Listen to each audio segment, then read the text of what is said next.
Hey everybody, welcome back to Ready Steady Podcast. This is a podcast about board games, hobby board games. We're deep in the hobby, and we're going to talk about the stuff that's interesting to us. Starting off with the news, the things we've been playing, and then part 2 of our Essen preview. So, without further ado, let's get things kicked off. And I'm going to kick off the news with an announcement. And Barry's here too. Barry's going to join me for this announcement.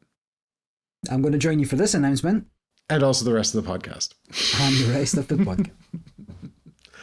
Exactly. Business as usual.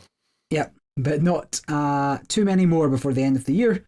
I will be taking a break to pursue some other activities, board game adjacent for some of them, doing some board game design courses, as well as I actually need to do some work. And then some training for that. So we'll not have the time for pumping out these informative and riveting podcasts that you've all come to know and love. But that should just take us up to the new year. Exactly right. We talked about Barry's need for a break in November. I've got a lot of stuff on in November as well, not the least of which is our big charity stream right at the beginning of December. And so it just kind of makes sense with all of your life stuff going on, mine as well. And then it's straight into my birthday, Christmas, and New Year. We just decided we'd take a break. Call it the end of season 1 if you want, but season 2 will be no different when the podcast comes back in January. Bigger, better, brighter. It will be the exact same. There are no plans to improve anything. Yeah, for sure. If you've got some ideas, feel free to email us, askreadysteadypodcast@gmail.com. But we'll definitely read it if you email us. That's all I can promise. Anyway, so one more cast. We'll do one more. This is the penultimate, and the next one will be when I come back from Essen. I don't know how much we'll actually have to talk about in terms of Essen releases. And, you know, if there's time, maybe I'll try to do something in between now and January with another host or a guest or something like that. But I make no promises because November's pretty crazy. It's always pretty crazy, particularly all the preparation for the charity stream. So no promises. But we'll try. We'll try for you. Oh. Listeners, watchers, coming on this board game adventure with us. And speaking of board games, it's time for the news. And I was quite excited about this first one. Whose first one? My first one, your first one? Your first one. I was quite excited about my your first one. The new Garfield game finally announced. They did a secret, well, I say secret, that's a Freudian slip. They did a drop of a game that wasn't one of their secret announcements, and then they made their secret announcement, and the game is Secret Societies as the new Garfield game. What was the thing they dropped just before that? Great old boat or something. I can't remember. Definitely had a picture of the boat on the front. I didn't look at it. But yeah, this is the new Garfield game. So in the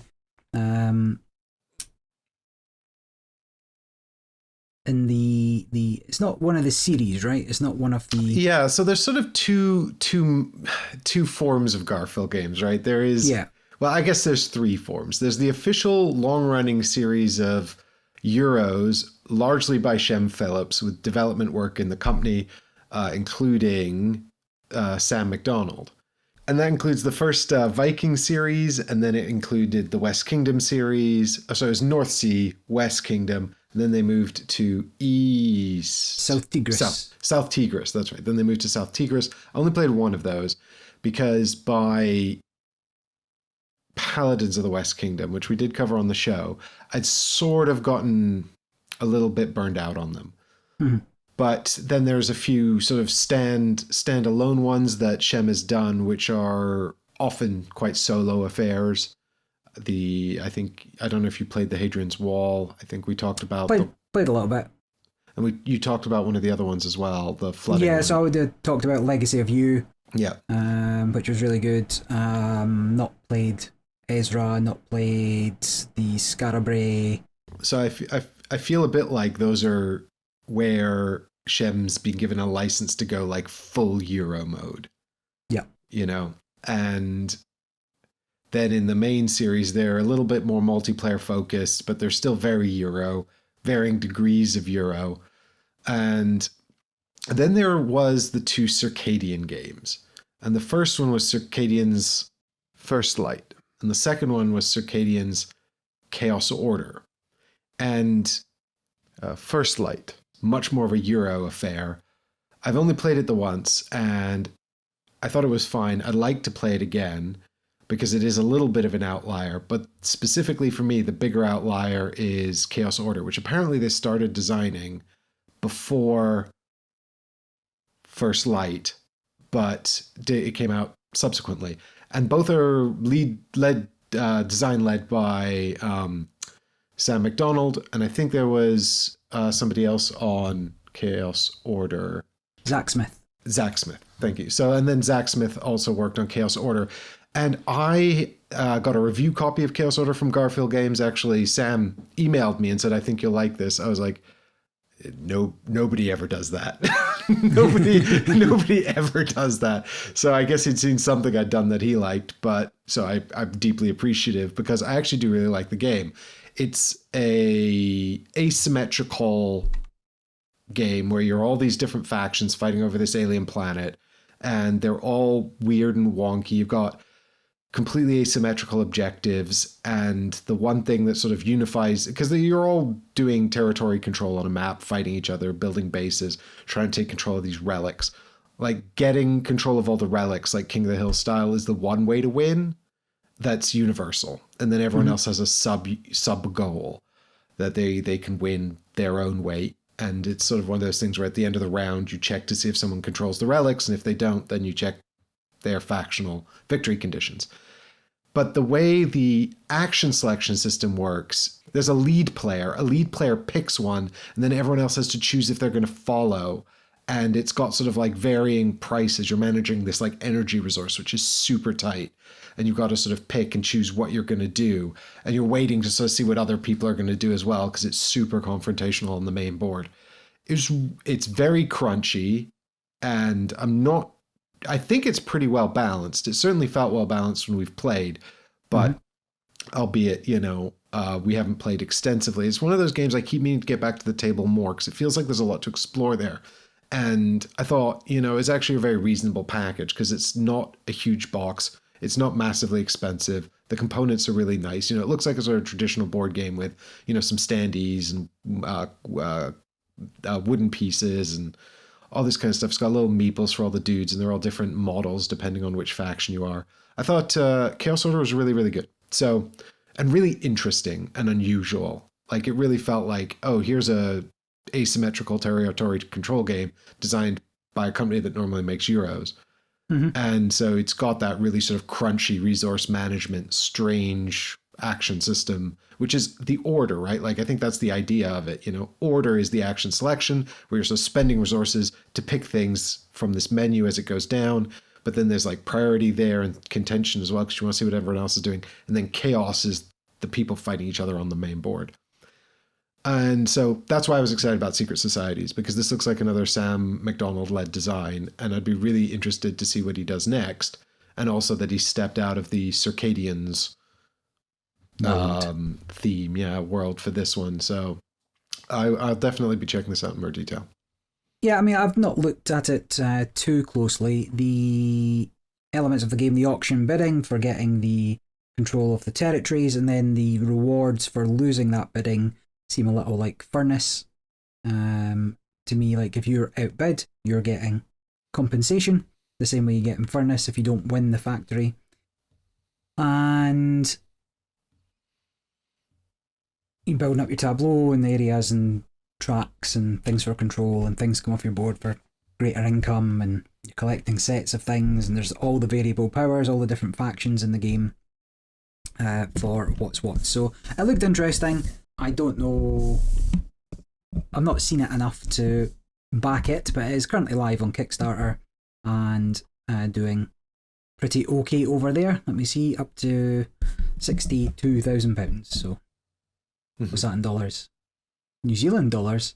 144,000 New Zealand dollars. Yeah, well, the Garfield games are New Zealand dollars. Yeah. But that was pretty interesting. And then did spot another new game announcement, just come out from Stonemaier Games, and that is for Origin Story. So I don't know if you've seen any of this, but this looks to be a superhero-based trick-taking game where your superpowers affect the values of the cards and the outcomes of the tricks. The superheroes in question are all unique to Stonemaier. They're not licensed, right? So it's not Batman, it's not Superman, it's not Spider-Man. They are all unique, and as such are unique to you. You're building up powers such as flight. You know, they're not using proper suits, but like if you had the power of flight, all your diamonds are worth one more, right? Something like that would be the sort of trick-taking element of the game. And then you play a round, and then you get another superpower, and you play another round, and you're bidding on, you know, how many tricks you think you're going to win and stuff like that, I think. Yeah, I glanced at this when you linked it, yeah. But it looks interesting enough. The artist on this one was kind of the primary driver of the game. So Clementine Campardu does this style of art. So if you're watching on something you can watch this on, I'm sure there'll be a picture up of it, the sort of watercolour superheroes, and did them for licensed superheroes. So the ones that you've heard of, DC, Marvel. And Jamie Stegmaier went to the artist and said, look, can you do unique and original superheroes? And this was back in like 10 years ago, 2015. And they're like, yeah, but I don't have time. And then eventually they got the art together and worked on a game that could, you know, showcase the art. So it should be a bit of a looker when it comes out. I think this is out on the 15th. So probably when this podcast is just coming out. So it should be available by the time you're listening to this. Direct from Stonemaier's program, along with the new Wingspan Birds. Oh, did we mention new Wingspan Birds last podcast? Yes, we did, yes. Yeah, so that should all be coming out or available at Essen. Yeah, Jamie did say there'd be some copies of this available at Essen. They'll be putting some out every day. I can't speak to the gameplay. Yeah, it's a trick-taking game where you're claiming superpowers for your origin story. I'm not sure how much that really does for me as a theme. I do like sort of superheroes in general. I don't mind the idea of building a superhero with different powers. I don't know whether or not the actual origin story is the most interesting thing to me, especially if we're doing it modularly with not actually any focus on the narrative part of it. But yeah, there's no story. Yeah, you're not building a story, right? You're just collecting parts of a story to see what shakes out, I guess, is the impression I get. So that's not really doing much for me. However, I do quite like trick-taking. It's a small box. It looks like a light game, and the art is incredible. Like, it's really nice. So it's definitely a looker. So worth checking out if you like trick-taking, and worth checking out just to see the art. Whether or not the game shakes out, hard to say. I've dropped in here that the Druids of Edora, which I think I mentioned on the podcast last week. We might have talked about it off camera, but it's a new Stefan Feld game that I hadn't heard of, and I was wondering why I hadn't heard of it. I could see you could buy it in Germany. Anyway, it just came out. It just came out like 2 days ago. That'll be about a week ago when you listen to this podcast. This is a new Stefan Feld game. It looks like it's a modular Euro game, a modular map Euro game. I haven't had much time to look at the rules, because it just came out yesterday, and I was like, I should mention that. So that's kind of crazy that a new game from this beloved designer can just kind of come out with zero fanfare. And I don't know if this is just a feeling in response to the way the city games are so trumpeted, you know, and a lot of like, every time they do Queen Games does a city Kickstarter, which tends to be a trilogy of Feld games. There's 2 remasters and 1 brand new game. So Feld is putting out an enormous amount of games.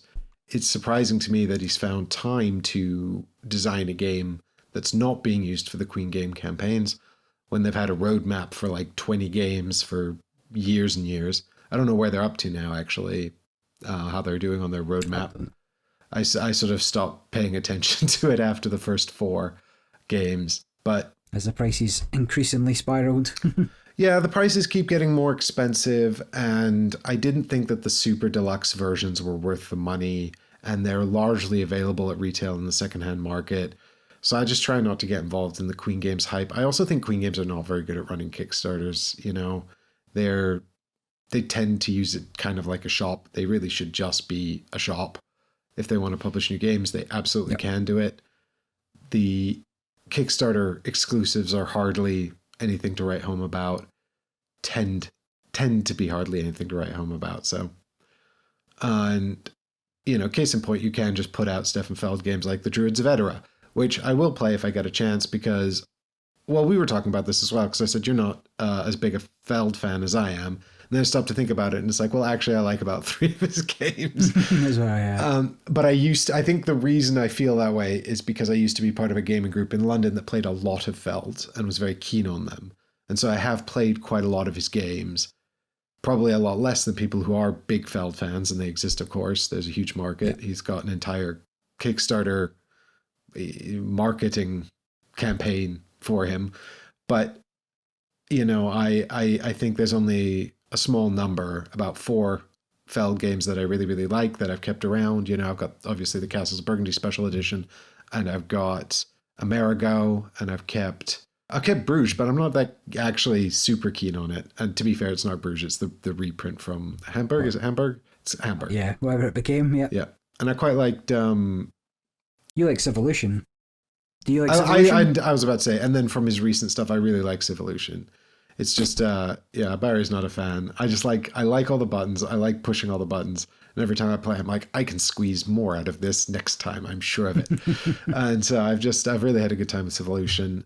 I've not played it as much as I'd like, but that's fine. I didn't get along. I did quite like New York as well, but I've played it about 5 or 6 times now, and I'm sort of over it. I feel like there's only a certain number of plays in New York. That was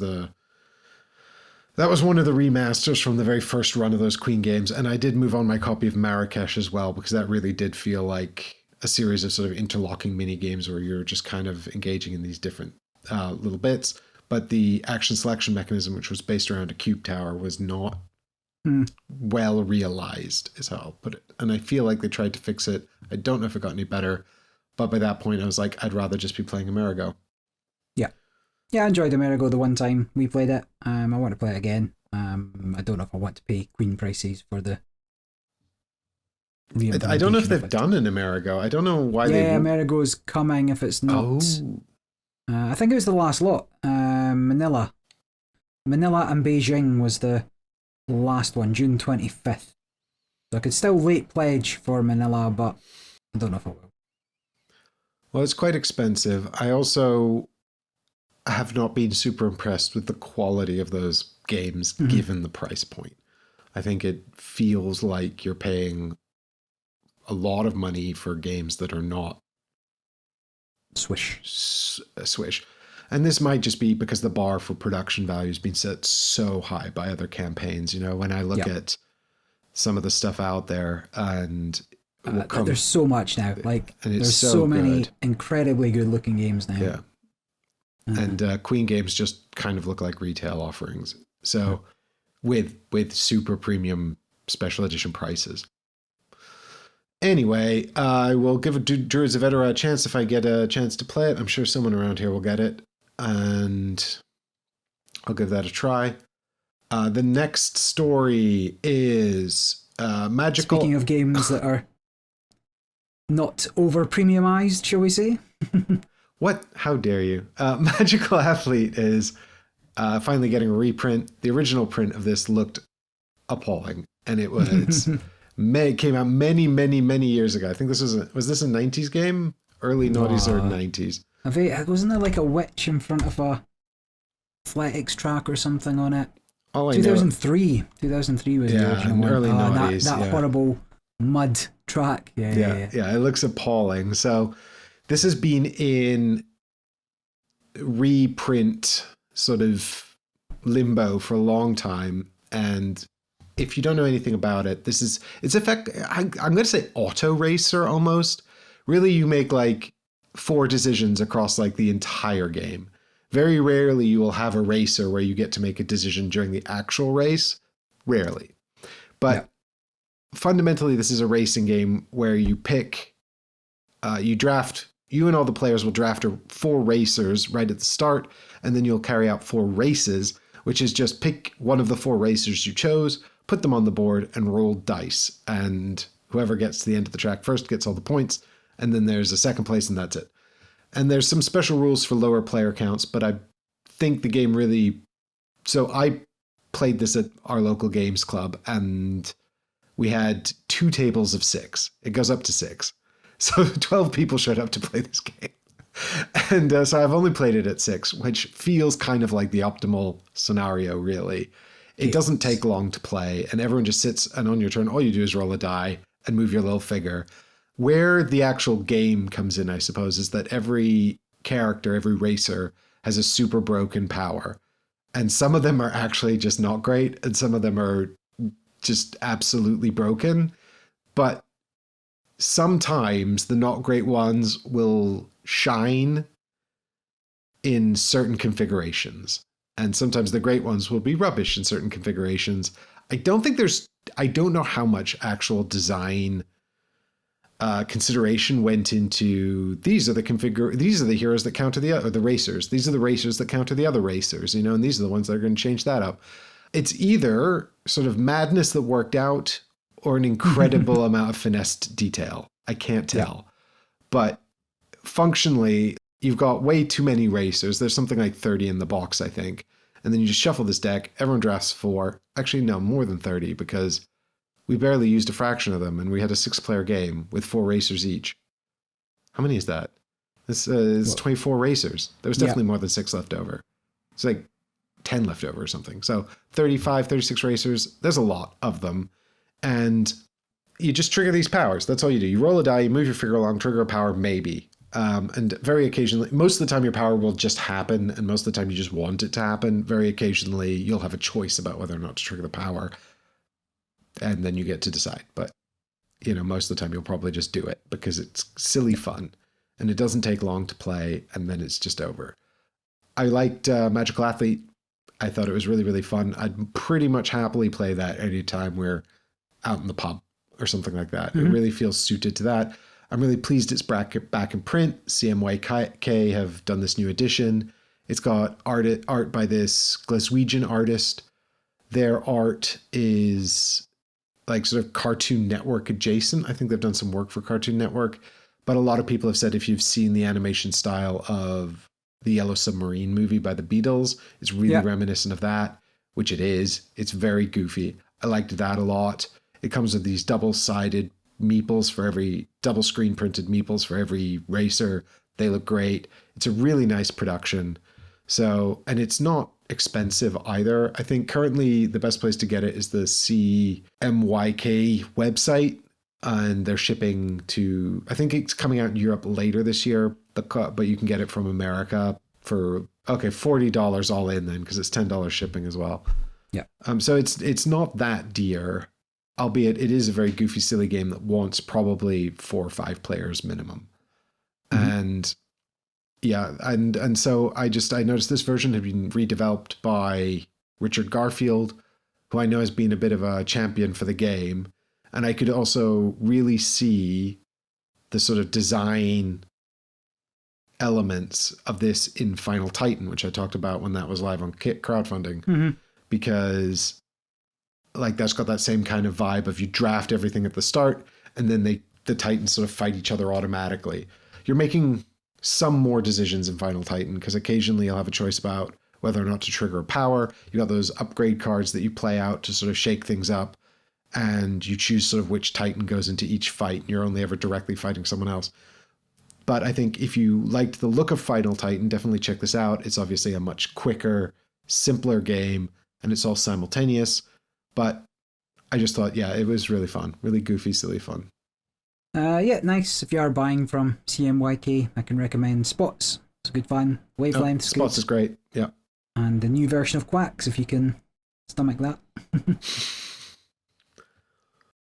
Listen, at least their style's different, right? Yeah. I do like the stuff they're putting out. Yeah, and I do like that they're sort of reaching out to these international different artists who have very specific styles and saying, hey, do you want to try lending your art to a board game? And, you know, obviously art is largely subjective. I think really the only genuine criticism you can have is either the artist is bad, which I don't think is very frequent. No, that's not very common. I think the worst criticism probably is that it has usability issues for actually parsing the game. But, you know, they've not, I don't think you could say any of the CMYK games have bad art. Yeah, so then just quickly mentioning the Obsession All-In set is now back on crowdfunding. So if you've been looking for a copy of Obsession... To confirm, is the Obsession All-In, or is it just the box and the rules? I actually just assumed... I thought it was just a box and the rules. I don't think it gives you any content.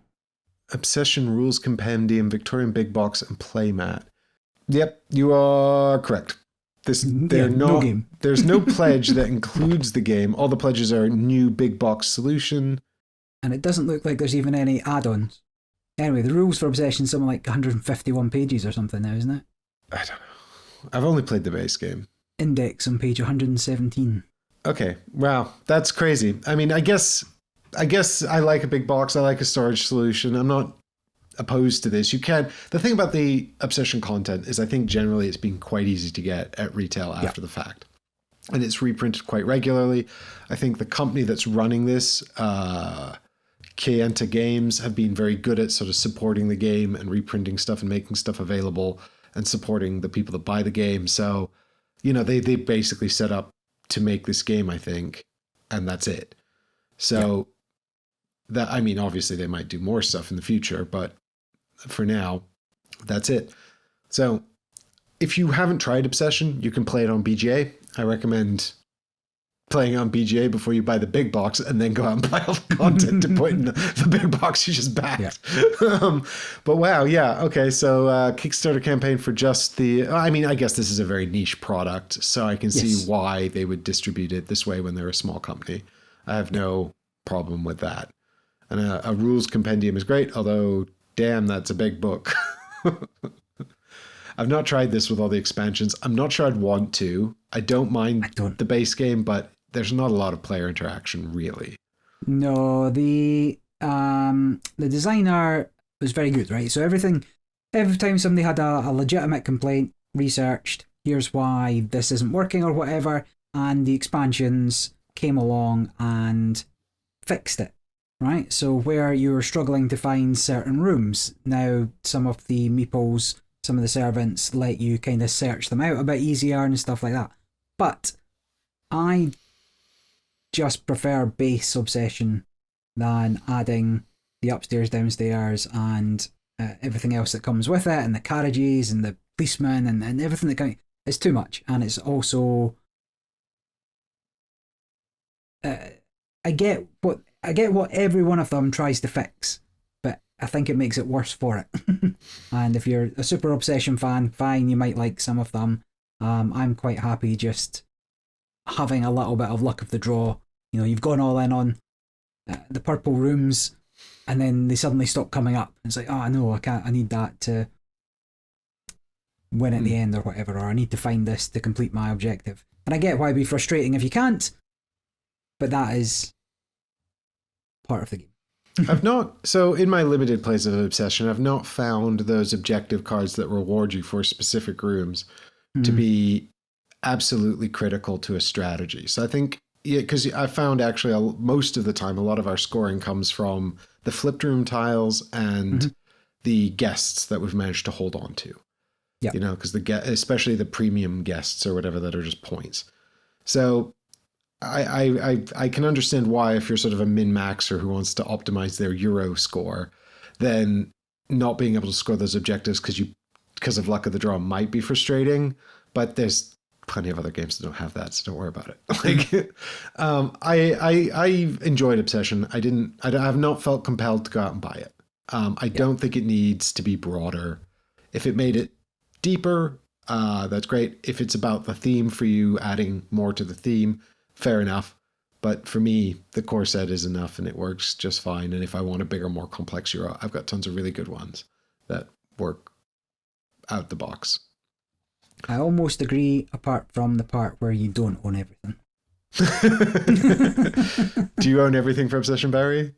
I don't even own an Obsession, but if I did, well, you better I'd buy be this on the big big box now, Barry, because it's Kickstarter, it's crowdfunded, Kickstarter exclusive, and then it's gone, and then you'll never be able to own it, and then I don't have space for that big box, so then you can't buy own Obsession.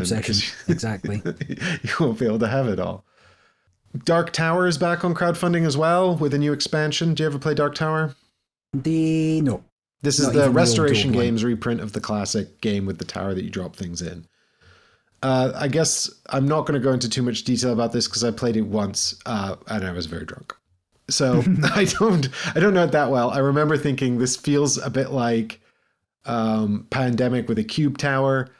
I have been assured that it gets better the more expansions you add, by which I mean the core game is kind of for families. It's more focused on families. And then it gets... I liked it well enough at the time, but I was having a really nice time with my friends drinking. So I can't really be objective about this one. I think it's a neat game. I'd certainly be keen to try it with all of the expansions and see how it sort of hobbyifies, see if it elevates itself to sort of like a more complex hobby game. I've heard that everyone seems to really like it. So I'd definitely be keen to try it. But at the moment, I haven't had a chance to do that. Anyway, I guess I was pleased to see that Restoration Games had designed a new expansion and brought it back to crowdfunding so people could access it, because there's a lot of sort of moving parts to it, and I don't think it's widely available at retail. All of the expansion stuff, which is, I think, arguably from the people who are across it, that you need it to sort of elevate it to being your hobby game night. Yeah. I think Uprising Curse of the Last Empire is back on crowdfunding as well. This is the sort of really strange, competitive, semi-cooperative, in the sense that it's a fantasy war, civilization building war game. I played this one time. I think I teased talking about it in a future episode way back in like episode 21, and then I never talked about it. Because I was like Googling my show notes. I was like, I'm sure I reviewed Uprising. And I think what happened was I said I was going to play it, and then I played it, and then I was like, this is bonkers. I can't review this after one play. So I've still not had a chance to play it again. I'm not going to be deeply upset if I never get to play it again. The game is absolutely gorgeous. Like, it's super pretty. It's amazingly good looking. You pick a faction, and then your opponents pick a faction, and then what you've sort of got to do, what you've got is like this idea of the Last Empire, which is an NPC controlled faction that exists on the board, and it's fighting something called like the Blight or the Plague or something. And these monsters and curses are coming out of like the icy wastes that surround the board and fighting the Empire. And you're just kind of in the middle trying to carve out survival for your little faction. And it may well be the case, this is unlikely, but it may well be the case that you're quite successful and you end up fighting your actual human opponent because you're expanding across the map and your borders are brushing up against each other. That's very unlikely. What's much more likely to happen is you're trying to manipulate the board so that these two mega factions that are fighting will ignore you and attack your opponent and not just ruin your day. It's really got a lot of moving parts. It feels incredibly arbitrary. I don't know if you could ever really be good at this game. I think all you can do is understand the mechanisms well enough not to really mess up. And then you just kind of got to ride the wave. Now, it is an absolutely gorgeous game. It comes with all these acrylic standees. It's got these like pre-painted minis for like these tentacles that come out the water, which are curses, which are blocking off parts of the map. It's got these buildings that the Empire builds, which are sort of look like these Japanese sort of castles, and they're layered and all painted. I mean, it looks amazing. The board is incredibly busy and very difficult to read. But I don't mind that because it just has such incredible table presence. I don't, again, I'm not sure if I feel the need to own this. I definitely would play it again, but I feel like it's a lot of work to get to the table, and I'm not sure if even after repeated plays it's going to pay off. Like it does feel a bit like a roller coaster that you're just kind of riding on, and it's a big long game. Like I played it at 2 and it was the whole afternoon. And I don't know if was it the whole afternoon? No, actually, that's a bit of a fib. We played, I think, for about 2 hours, and we'd both messed up, and we were dying, and it was like are we going to finish this? So we reset and start again. And then that took about 4 or 5 hours, I think, or maybe 4 hours. 5 might be a bit of a stretch, but it's still a 4-hour game. And like, yeah, it's really interesting and weird and unique, but I think it's a few too many moving parts that are kind of existing outside of your control with all of this stuff going on the board that's quite unpredictable. Well, it might be for you. It's very highly rated by a lot of people. Yeah. Sitting at 8.4 on Board Game Geek. There's a few people just saying, just a sort of random dice chucker, too long for what it is, kind of the same things you're saying there, but other people are just like, wow, this is amazing. They had a really good time with it. A lot of 9s up there. So it might be worth playing. See if it is for you. Yeah, I would say if you have a group of players who are really into like sort of narrative games or thematic games with ludonarrative moments, where the game does something unexpected, moments of sort of emotional engagement that are coming from the game doing something rather than the players making choices, then I think you'll probably get a kick out of this. If you like to set up these big, long sort of moments and stuff, you've got to be prepared for players to be potentially logically eliminated from the game. You can be practically eliminated as well because your civilization could be wiped out, but logically eliminated where they just don't have a chance of coming back and winning. You've got to be prepared for that, but maybe you don't mind that because it's part of the story of this particular game, and that's okay.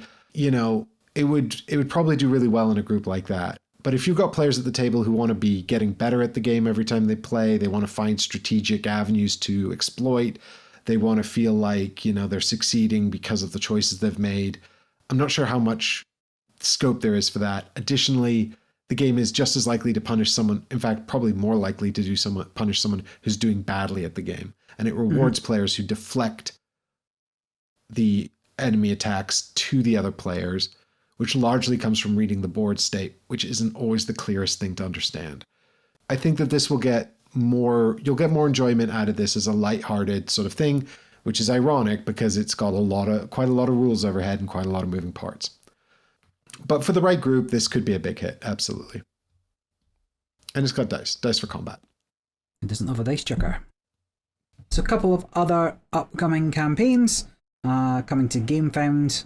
First one is Cretaceous Rails reprint with a new expansion, and that should be live by the time this airs, so you'll be able to hop on over to GameFound, depending if you're listening to this at a reasonable time frame after it's published, to get on board with that. I'm going to get involved in that. I had a look at it. It looks like a lot of fun. I've got a promo for Cretaceous Rails for some reason from before, but I don't know why, because I never really heard of the game before.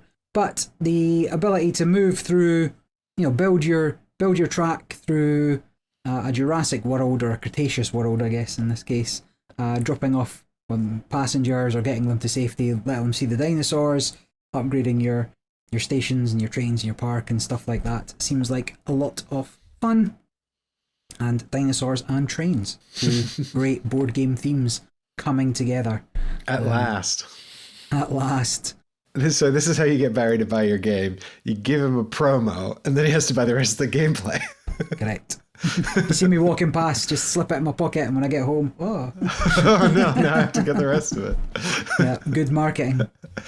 Have you played Cretaceous Rails at all? No, I don't know anything about it actually, but I'll definitely check it out. There's a lot of plastic. There does look to be a wooden meeple version. Ooh. However, the expansion would still have the plastic dinosaurs unless they've worked on getting those.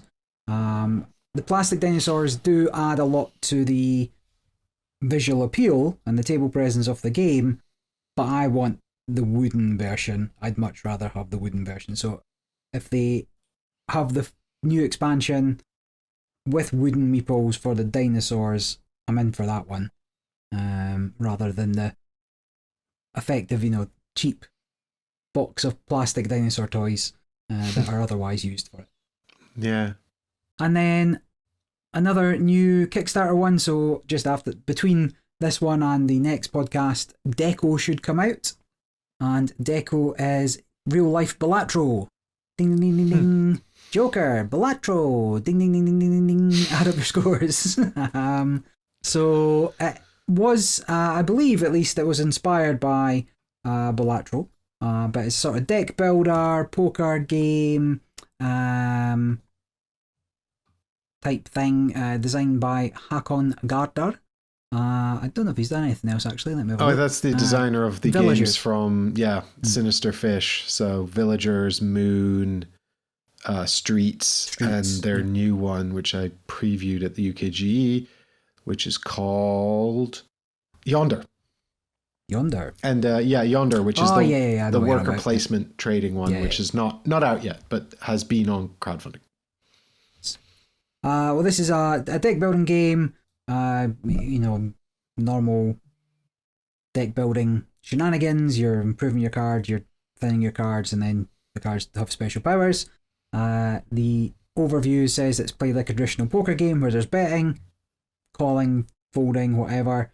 And if you don't win the hand, then you get to add a cool card to your deck. And then the game becomes increasingly asymmetric, and whoever has the most money, the most poker chips at the end of 12 rounds wins the game. So this is a competitive game.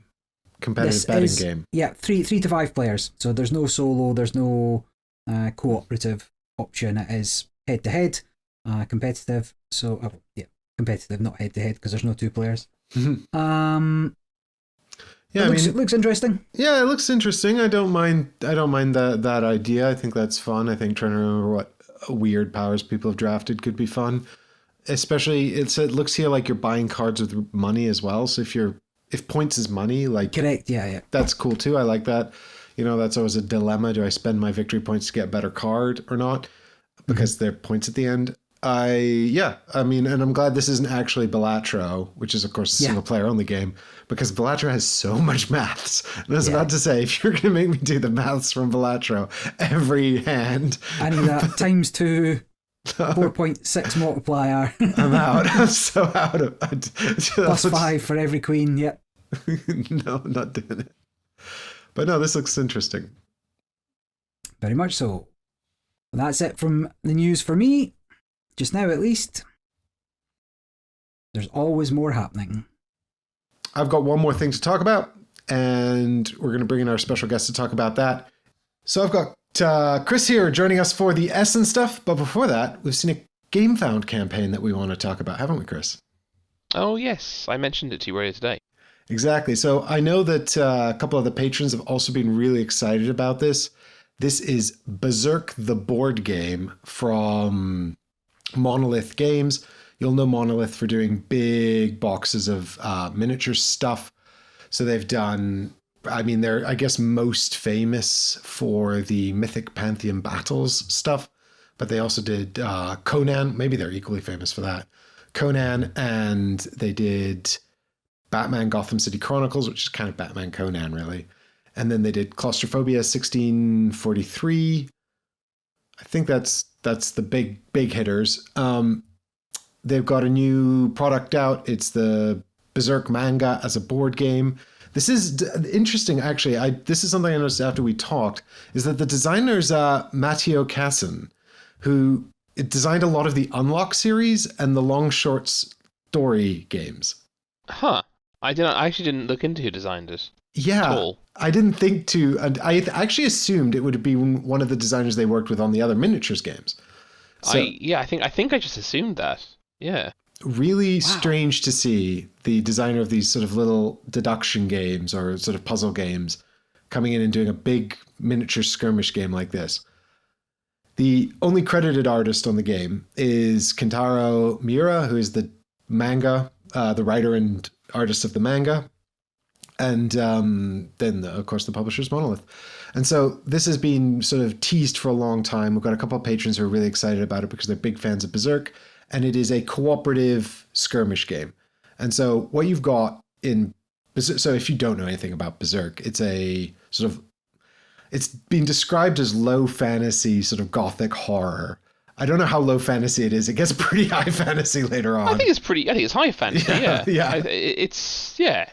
Yeah, like definitely the most popular arc, which is the Golden Years, which is the sort of first series. Like there's a short arc at the Golden start. Age. Golden Age. I subtly Golden corrected Age? you in our text exchange. Sorry, my You bad. didn't pick up on it. My bad. The Golden Age arc. Yeah, I've not memorized all the arcs' names. I just know them by Nor sort have of I. what happens in them. Well, I had to learn it because they were like, this is the Millennium Falcon arc, which is actually a poor translation because that's a Star Wars ship. I remember the first time I ever saw that, I was really confused. It's the in Japanese. It's the, I believe it's called like the Falcon rises to the Millennium Empire or something, because it's about Griffiths coming into power. I'm going to try to avoid Berserk spoilers as best I can. Yeah, we probably should avoid spoilers. Yeah, but if you don't, so there is a series of sort of plot arcs, right? And they've focused on one particular arc in this game because it's the arc that starts to introduce a lot more characters, and that gives you more figures to play with. There is a solo box. So the game itself has one pledge level, which is just this arc, and a second add-on, which is the solo mode, which is a different arc where the character's functionally alone. And what this is it's a medieval fantasy. The first manga book came out in 89, and then it ran all the way up until the sort of late... It's still going, actually. No, he died. Yeah, he did, unfortunately. But he had laid out basically the major things that were going to happen, major plot points, and where it would end up, and how it was going to end. I think he included right up like how it was going to end as well. And his lieutenant, so to speak, has taken over. There was like a gap of about a year of publications after he passed away, and his second in command, whose name I can't remember, Brandon Sanderson. took over. Oh no, different series. He took over, and he kind of says straight up, "Look, I'm not gonna make up anything. I'm gonna literally just gonna get us from plot point to plot point. Obviously, with using his writing credentials to make it interesting." But he wasn't going to add any of his own actual plot points or interpretation. He was just going to try and get the story finished, so to speak. No, he wasn't going to do a Brian Herbert. Yeah. So it's still going. It's being published to this day. It's not finished yet. Okay, so I actually didn't know that. I read the original or the Kentaro stuff up until it finished, and then. Oh, you read all of it? God, I've only read the first like handful of volumes, and I've read up to the end of the Golden Age. I've read all of it, and I really like it. I'm a big fan. I would describe myself as a big fan, but I didn't know that they were finishing it. So there you go. That's funny, isn't it? I think I just became a busy adult. Where you finished, I assume it's just unresolved. I assume you get I feel like you get a really strong sense of how it's going to end from the point where they stopped or he stopped releasing them. I didn't necessarily feel like it was a major cliffhanger and I was concerned. On the other hand, there would still potentially be scope for stuff to come out of left field and surprise you. So, but I feel like, in many ways, it's kind of like, it's almost like a film that ends on a bit of a cliffhanger that's open to interpretation, right? That kind of... Like the way they ended the animated series. Well, no, I think the end of the animated series is really disappointing. I quite like it because it's the end of the Golden Age arc. Yeah. But there's a post-credit scene which shows that more will happen. Yeah. Well, I guess, yeah, but that's... the Golden Age is it's basically the biggest... It's the arc that gets everyone in because it's all the character world build, or the character's background stuff. Yeah. But it's like... It's not till the end of that the sort of story kicks off proper, and you get into the actual contemporary world. You say that, but the Golden Age arc is itself a proper story. If you in isolation, that's the thing. Yes, I suppose. I mean, I've only read the Golden Age and the Black Swordsman arc, and the Golden Age works fine. Yeah, I mean, I read all the manga because I watched the anime, which is just the Golden Age, and I was like, I need to know what happens. Like this is not good enough for me on my own. Really, I think it's quite a tragic ending. It is. If you view in isolation, it works fine. Tragic endings are the best endings. No, I refuse. I don't think. Sorry, I'm go on. Not convinced that Berserk's going to have a happy ending, but like. I wouldn't have thought so. I mean, Yeah. it's an incredibly dark show and show manga. Well, both are true. It's a very dark series, possibly too dark for many. and Yes, possibly a little bit, it's possibly a little bit overly dark in terms of not justifying it sometimes. yes, I agree that it walks a very fine line, and there's actually, the what's interesting is so I don't read a lot of manga. I watch much more anime than I read manga, but I had to get the Berserk mangas specifically because I really liked the anime and I wanted to know what happened.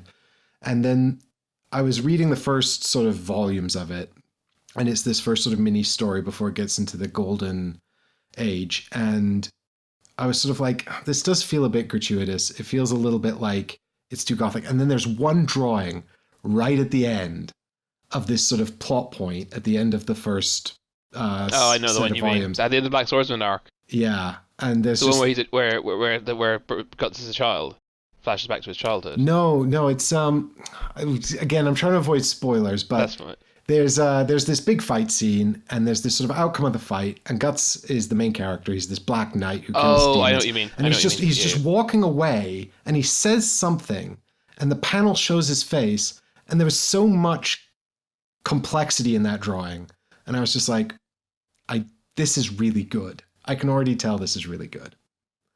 And I just like, there was clearly a sort of an idea of the complexity of the characters. And maybe this conversation is going to set us up really well for talking about this board game. Because I think we should pivot to the board game now, which is focusing on the sort of the later parts of the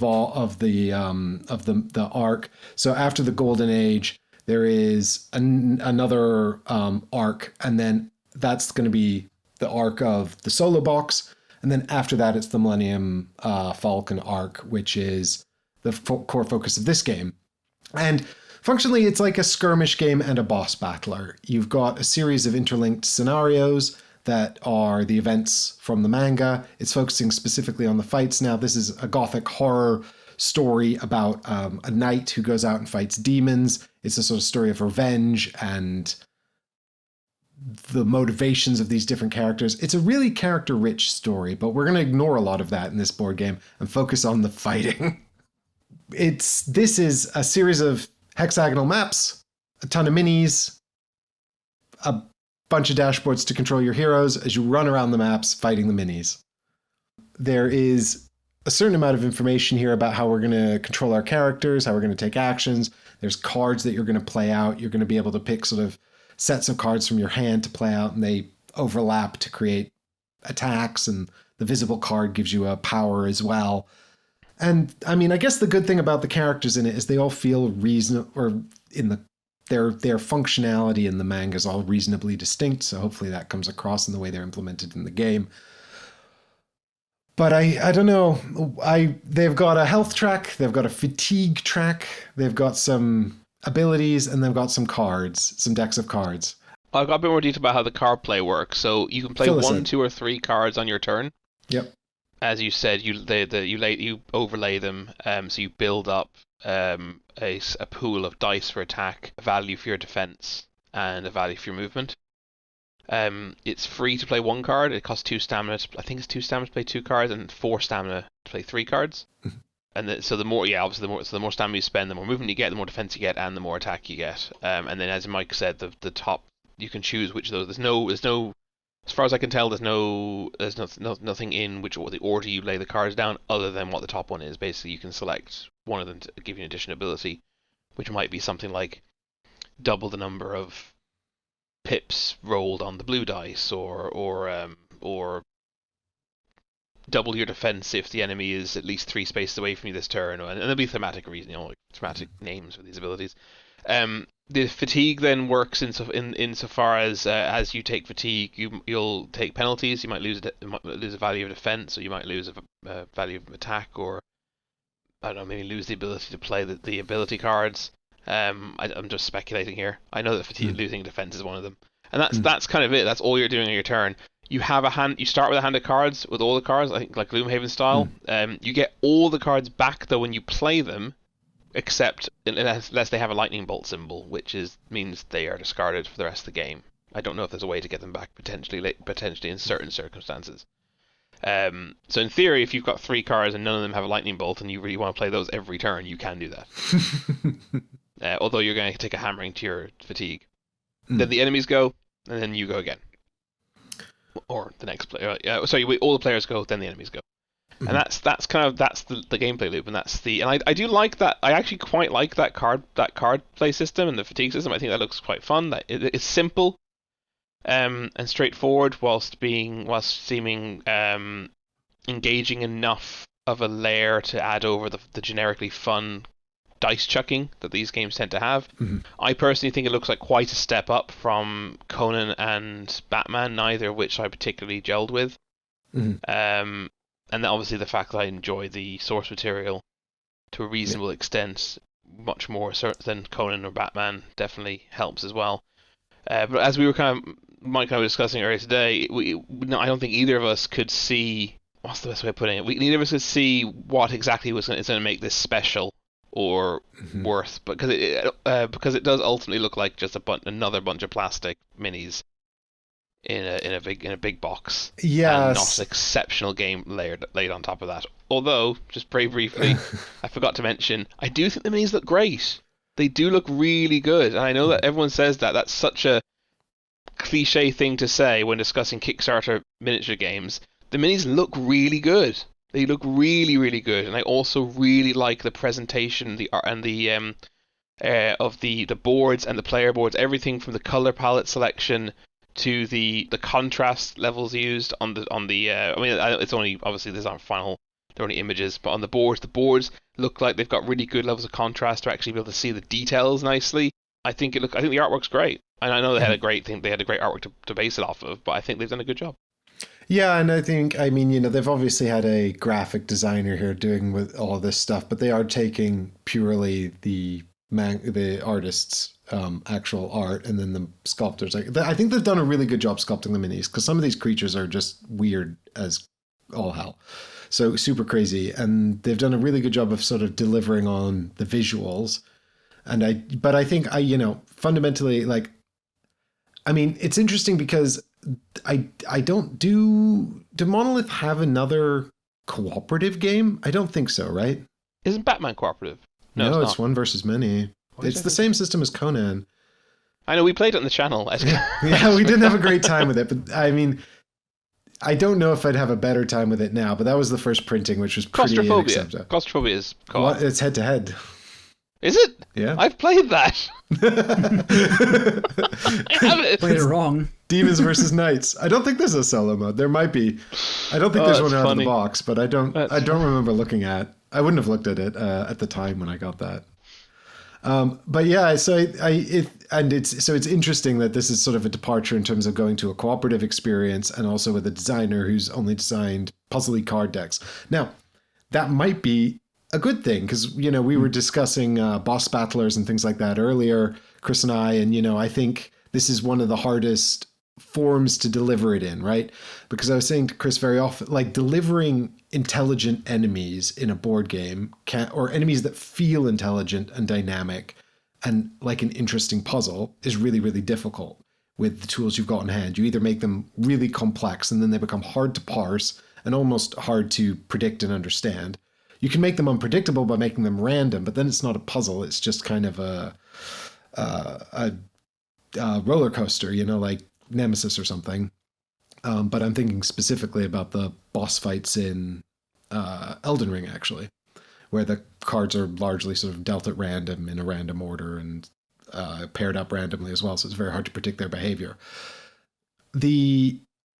So, a lot of these sorts of boss battlers come couched with a leveling up system where you spend time crafting a character and a strategy, and the boss battle is largely just a test of how successful that part was. And then that's sort of the way they introduce a puzzle that you can engage with. Here, they don't have that. I mean, they do have different versions of each of the characters, which makes sense if you know the story, but they don't...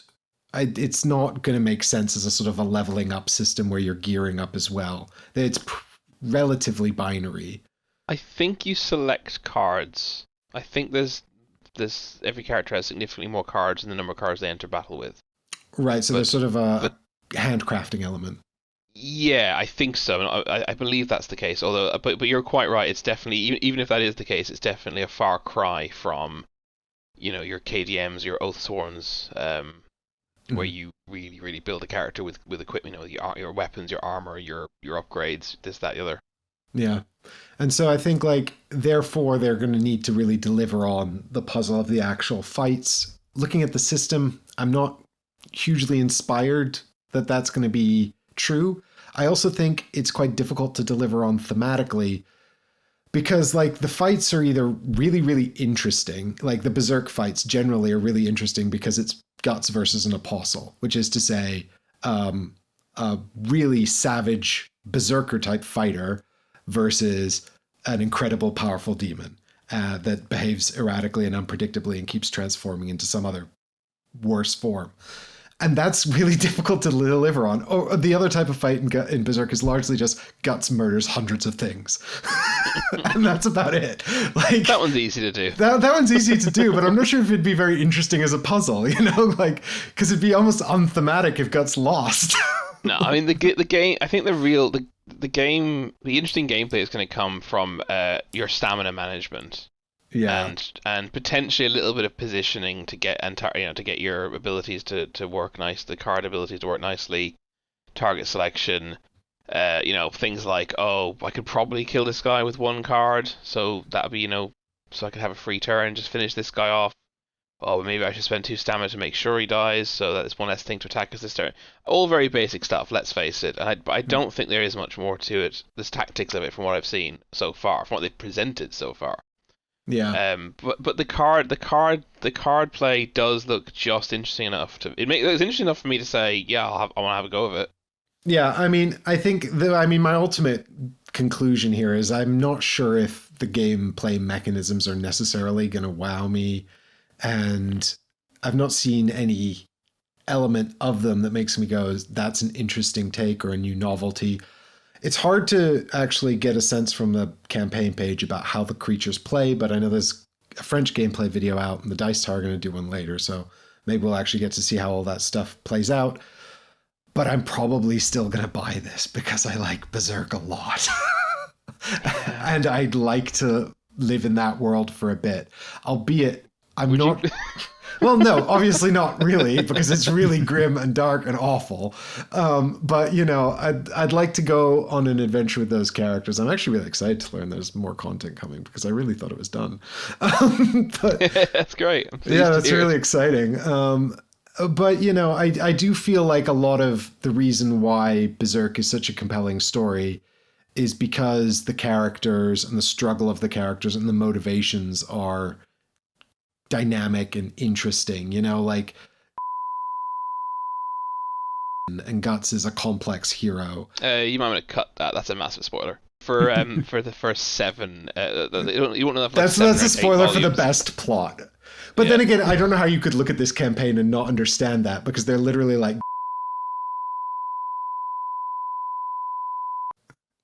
so, True. Yeah, that is true. But that's yeah. Okay, Enough. I'll tell you what. You've got the main character Guts. You've got one of the central characters Griffith, another central character Casca. All of these characters have complex arcs and complex journeys, and they're not always behaving in ways that are heroic or villainous or anything like that. It's really compelling. And so none of that is going to be present in this board game. It is just carrying out the skirmishes, and I don't know if ultimately that'll be disappointing to me because do I like Berserk for the fights? I mean, they're cool and they're well drawn and they're dynamic, and I'm always interested to see how they'll play out because the author does a good job of creating sort of a sense of jeopardy and creating characters I care about who are in perilous situations.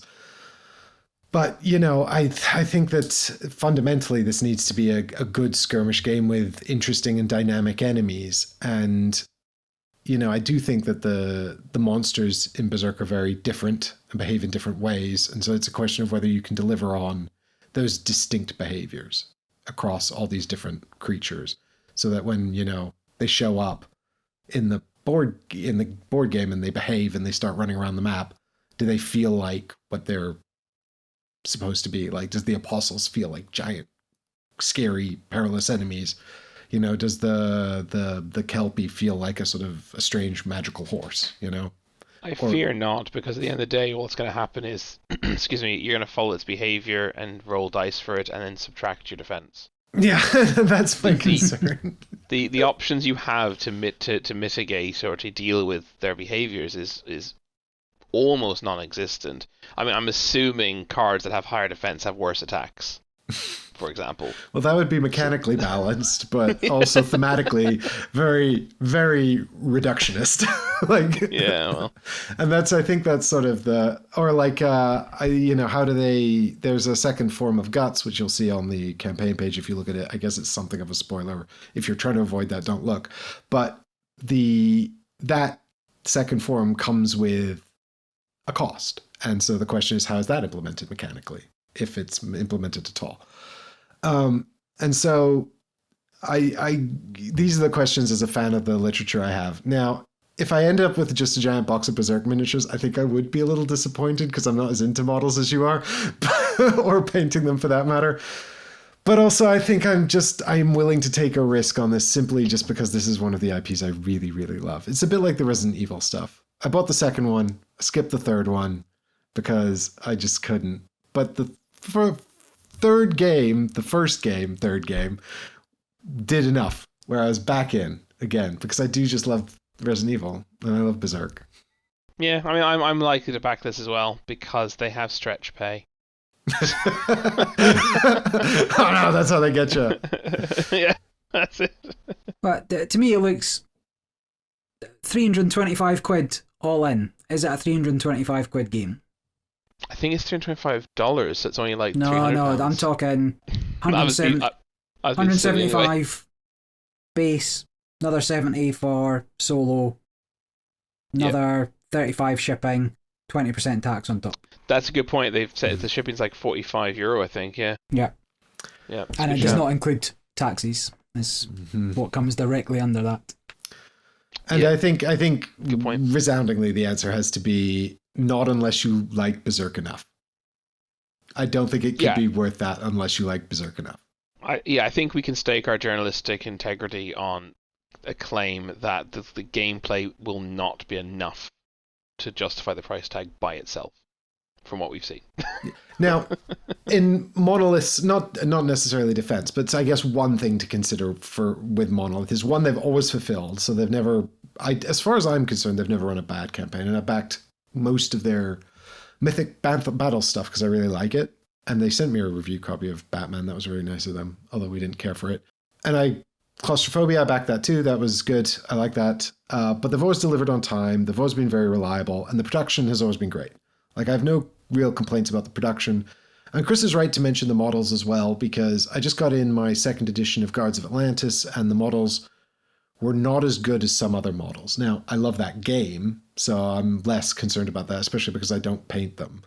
But, like, the Monolith models tend to be very detailed. They feel like they're made of good quality plastic. I struggle to tell. It's not my area of expertise, but they feel good. The detail feels like it pops. I think it will be, in terms of production, a high quality product. But my suspicion is that, like, because even as a fan of Berserk, I'm not sitting around thinking about how I can. There's a lot of fights, and a lot of them are just murdering a bunch of creatures, like little things. And you kind of stop thinking about it. You think about the big 10 pole fights, which the main characters. That's what you think about, I think. And so I think there's probably a lot of. I'm looking at the models that come in the box, and a lot of them are creatures that I was like, oh yeah, I remember that. A lot of them are quite generic creatures as well, like zombies and stuff. It is a fantasy universe. It's got creatures that most of them are things that have names you would recognize, but you wouldn't recognize the creatures because they look crazy. Like, it's like, there's an ogre in there, there's trolls in there, but they look bonkers. There's a wall. Yeah, there's a yeah, that's pretty horrendous. But like most things in Berserk, that's the other thing. It is super X-rated. It's definitely not for kids. It's incredibly.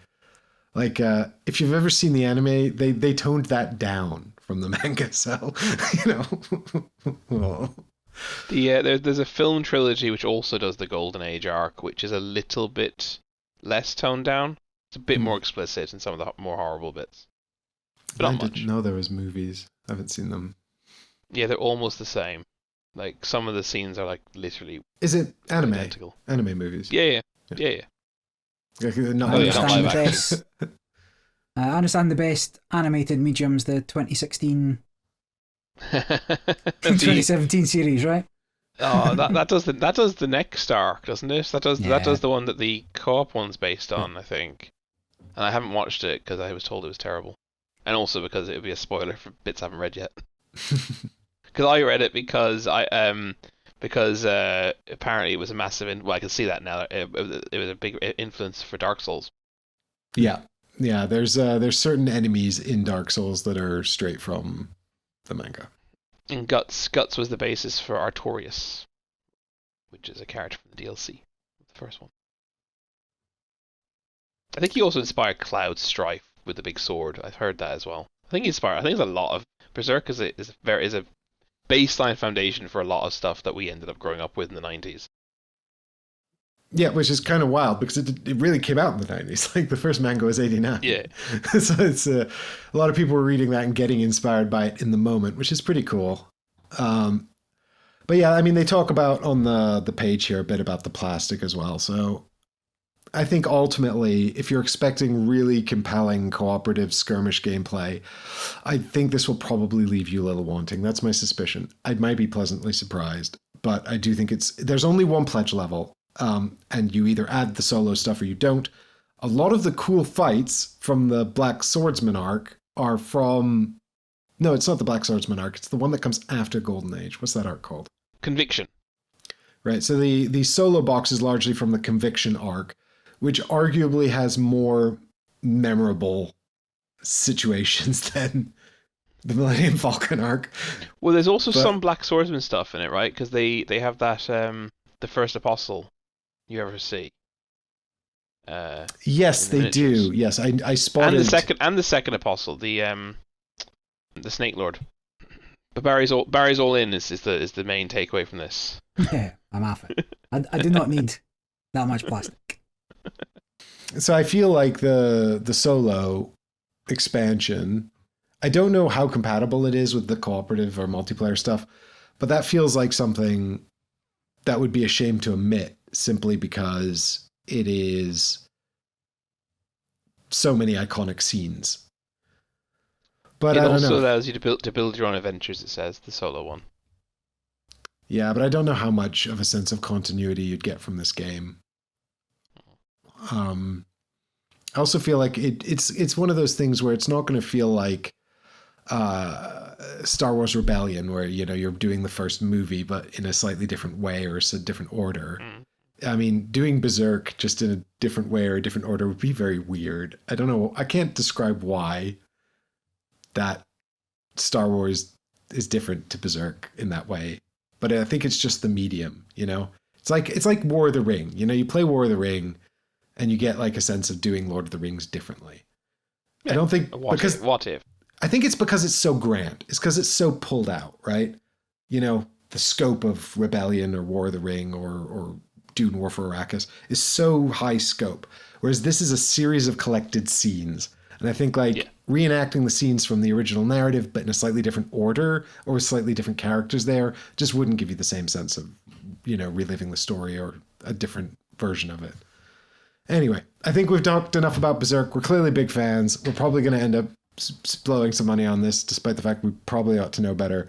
I hope this has given you some useful information at home. I think, though, that you probably know whether or not this is something for you. And if you are successful in talking yourself out of buying it, you can always come to one of the conventions we attend and play with us. Or try and talk us out of it as well. That'd be great. Thanks. Yeah, exactly. Hold us accountable to our own words. So on to some games played. I'm just going to rapid fire some that I've been playing, mostly because a lot of them aren't overly worth talking about. But I'll mention them, and if they strike the interest for you, you may want to check them out. Or you may be like, Barry, you know exactly what you're on about. I'll trust your opinion on it. And so the first one is Arigato. This is published by Ludonaut, one of their final two games. It was this and I forget what the name of the other one is before they're shutting up shop. But this is designed by Melody Ledrat and Florian Siriex, and the artist on this one is Thomas Brotens, and the art is set in sort of, I don't know if it's feudal era Japan, but certainly historical Japan. And it is a multiplayer with a solo mode, but a drafting game.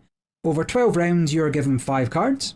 You will place one of those cards into your village, which will have activate a special power. The place you can put it in one of the 4 slots of your village is dictated by the card. They can only go into certain slots. You'll then discard 2 cards for the resources, and you'll pass 2 cards to your left. But each round you're going to pick a card, put in your village, discard 2, pass 2. Then you'll flip up the card in your village, and if it's got an ability, like for every yellow you pass you get a resource, you'll collect those resources. The cards you're discarding also generate their resources. You can then, during your village phase, spend those resources to complete the task that the villager has, and then at any given point you can send them off to the palace.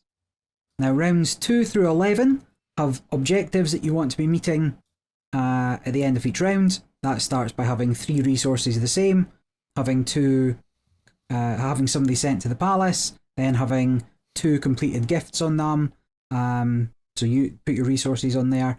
And the whole game just ends up being a balance between sending people to the palace for their points, keeping them in the village for their abilities, meeting the objectives at the end of every round, until eventually the game ends after 12 rounds, and whoever's got the most points wins. So it is fine. It is a game. I have played it a few times. I played it a number of times solo, played it a few times multiplayer. I played it just earlier at lunchtime today. I completed all 10 objectives, which was like sort of a little goal set myself. So between rounds 2 through 11, I completed the objective every turn, and finished with like 100 points. I think it'd be quite hard to get consistently 100 points or more, but it feels like sort of 80 to 90 points is kind of where the game ends. And it was fine. Like, it's a bit blah for, you know, one of the last releases for Ludonaut. You think the way they were talking about it was going to be a knockout of the park. The person I've been playing mostly 2-player with, they really like it. They've played a ton since I taught them it a few days ago, and they may end up buying it, to be fair. So it could be for you. For me, it is fine. It is a game. Unlike Floristry. So this is published by Up Games, designed by David Gordon and Tam, and the artist on this one is Marie Tan, and it was awful. You've probably not seen Floristry. Floristry is a game of 2-player only, Dutch auction game of getting floral dominoes, put them into your tableau, and you're trying to score large areas of the same flower. A number of issues with the game. Basically, you have to use an app, and the app sits between the 2 players, and the players, it counts down 5, 4, 3, 2, 1, and when you click the button, that's how much you bid. So Dutch auction starts high, goes low. If you win that auction, you'll get 3 of the 4 tiles, and your opponent will get the last tile to put into their area.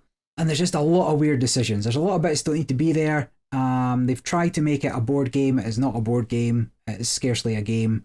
The game's played over 10 rounds. You get 30 money. There is points at the end for the difference in your money. However, thinking about it, you're going to win 5 of those. And so you're able to really, when it comes up, you could just bid 5 or 4 every time to get half of those tiles, and then your opponent's forced to kind of do the same. And it's just the fact that you have to pull out the app and do it, and then it tries to convince you there's a spatial element to it by confining you in this grid, but you can move the grid around, and there's not even enough tiles in the bag that if you won every single auction you would fill that space. So I don't know what the restriction on the space is even trying to achieve, because there's nothing. It stops you going all the way left or right, I suppose. you have to build up and down as well. So fair enough, there's maybe something. But it was just awful. I hated it as soon as I seen it. Then my mate pulled out the app and it's like, okay, this is what you're doing. It's like, no. And it was, we'll never play it again. It was awful. Then played another couple of games on Board Game Arena, one of which is Neon Rain. This is published by Neon Night Games. Aaron Hine, Manny Tremblay, and the artist is Manny Tremblay. I say artist, yes, okay, some of the heroes have art, but drawing a picture of a controller button on 80% of your cards is not the most exciting artistry. This is it, you're just going to be... I'm not making you any friends on your podcast as I exit out the back door. On your turn, you're playing 3 cards. It could be up on the joystick, down on the joystick, and a couple of buttons, and maybe you pull off a special move or not. If you have a block in your hand, you play that. I genuinely don't understand how this is rated so high. It is boring. It is... The math works out in a way that there's no combos, or there is combos, but they're not good combos. It's not like you can do... it's not like you're saving up your hand to pull off a good combo later. Because if you've just got 2 buttons the same, or 2 directions the same, you can do down, down, punch, and that will do 2 damage. The same as pressing left or right button will do 2 damage, or if you push left button, you'll heal 2. And like the math just works out in a way where you're just circling numbers, or everything kind of gets you to the same place, unless you're drawing a bad hand and then maybe you don't get it.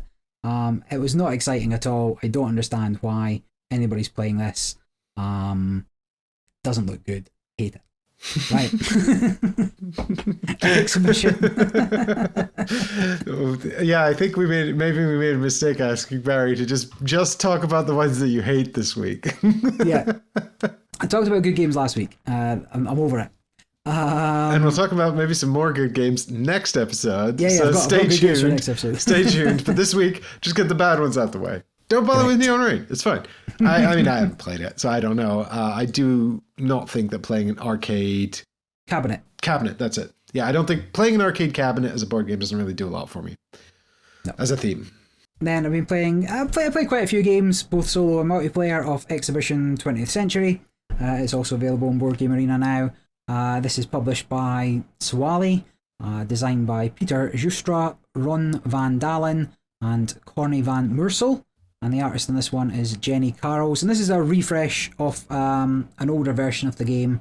And so the 20th Century is a game of drafting cards, like open drafting cards. And the cards are 1900 to 1999.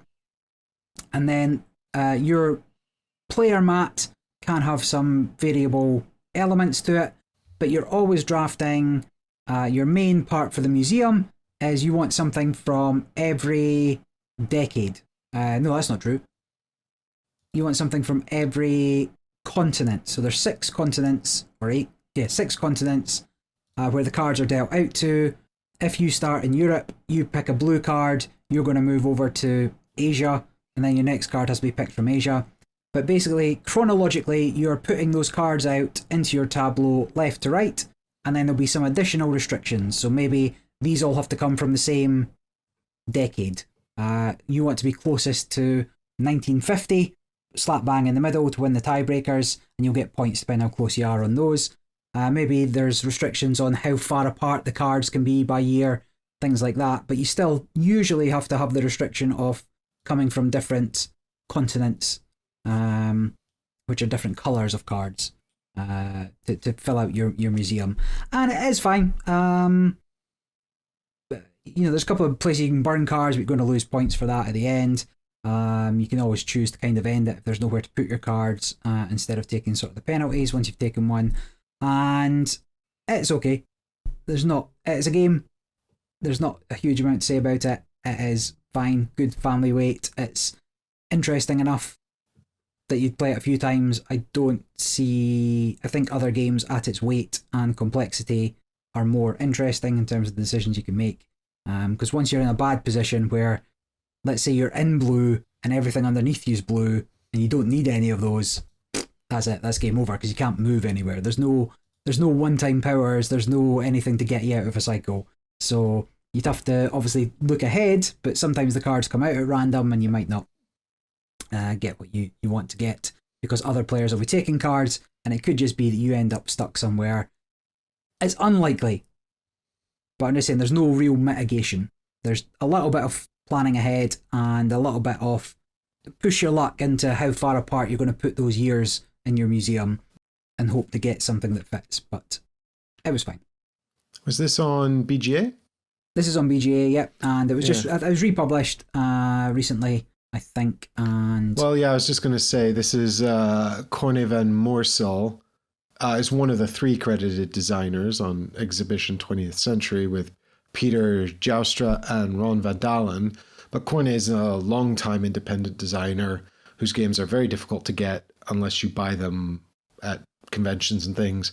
This is published through their company called Sawali, which has published most of their games. It looks like a couple of years later, a different publisher picked up a reimplementation called Time Jumpers. Corne is the only credited designer on that. Don't know how it compares. Just thought I'd mention it. It looks like to be roughly the same game, but maybe not the same board. Yeah, it looks slightly different, but it does look very similar, and it is listed here as a reimplementation. And then last one for me, just as quick as I can, and that is Massiveverse. So this is the fighting card game. It's published by Solace Game Studios, designed by Brian McKay, and the artists on this one are Marcelo Costa and Daniel Mora. And this is another war-style game where both players are picking a card, putting it face down, flipping it, and then seeing how it resolves. This is you pick a superhero, and they've got their own set of powers and abilities. You've got 6 cards. They're different colours, but they all do different things, like punching. So the orange card is always your big punch, that kind of thing. And then you flip over, and then every card has typically has a counter on the bottom. So if you've guessed what one your opponent's going to play, you would counter their ability, and then you would get your hit off, taking their life points down. Or if you don't counter it, then maybe both hits go off and you both lose life points, and you get the special power on the card as long as it goes off, kind of thing. Like if this hits, gain 2 energy, and then that energy can be used to power up your better cards, which come into your hand. I've played it a few times. It might get better if you really evolve a meta with the people you're playing with, and you kind of know what's going on. The first couple of cards are just a little bit potluck. You might come in with your attack, so you might come in with a counter, or they might come in with a setup card, and there's not a lot to go on, but as the cards kind of dwindle, you know what your opponent's got, but you maybe already played your counter to that, because there's only one counter for each in your hand. It was fine. It was better than the other sort of meh war games that I've played recently. There seems to be a lot of these at the moment, like these kind of war, we both pick and flip them. Unfortunately, one game stands out head and shoulders above the rest, and I'll talk about that again in the next episode. So stay tuned if you want to know what Barry's #1 war variant game is. And we're not talking about using a 52-card deck, but we're talking about an actual board game that is taking war elements. Yes, the face down, flip up mechanisms.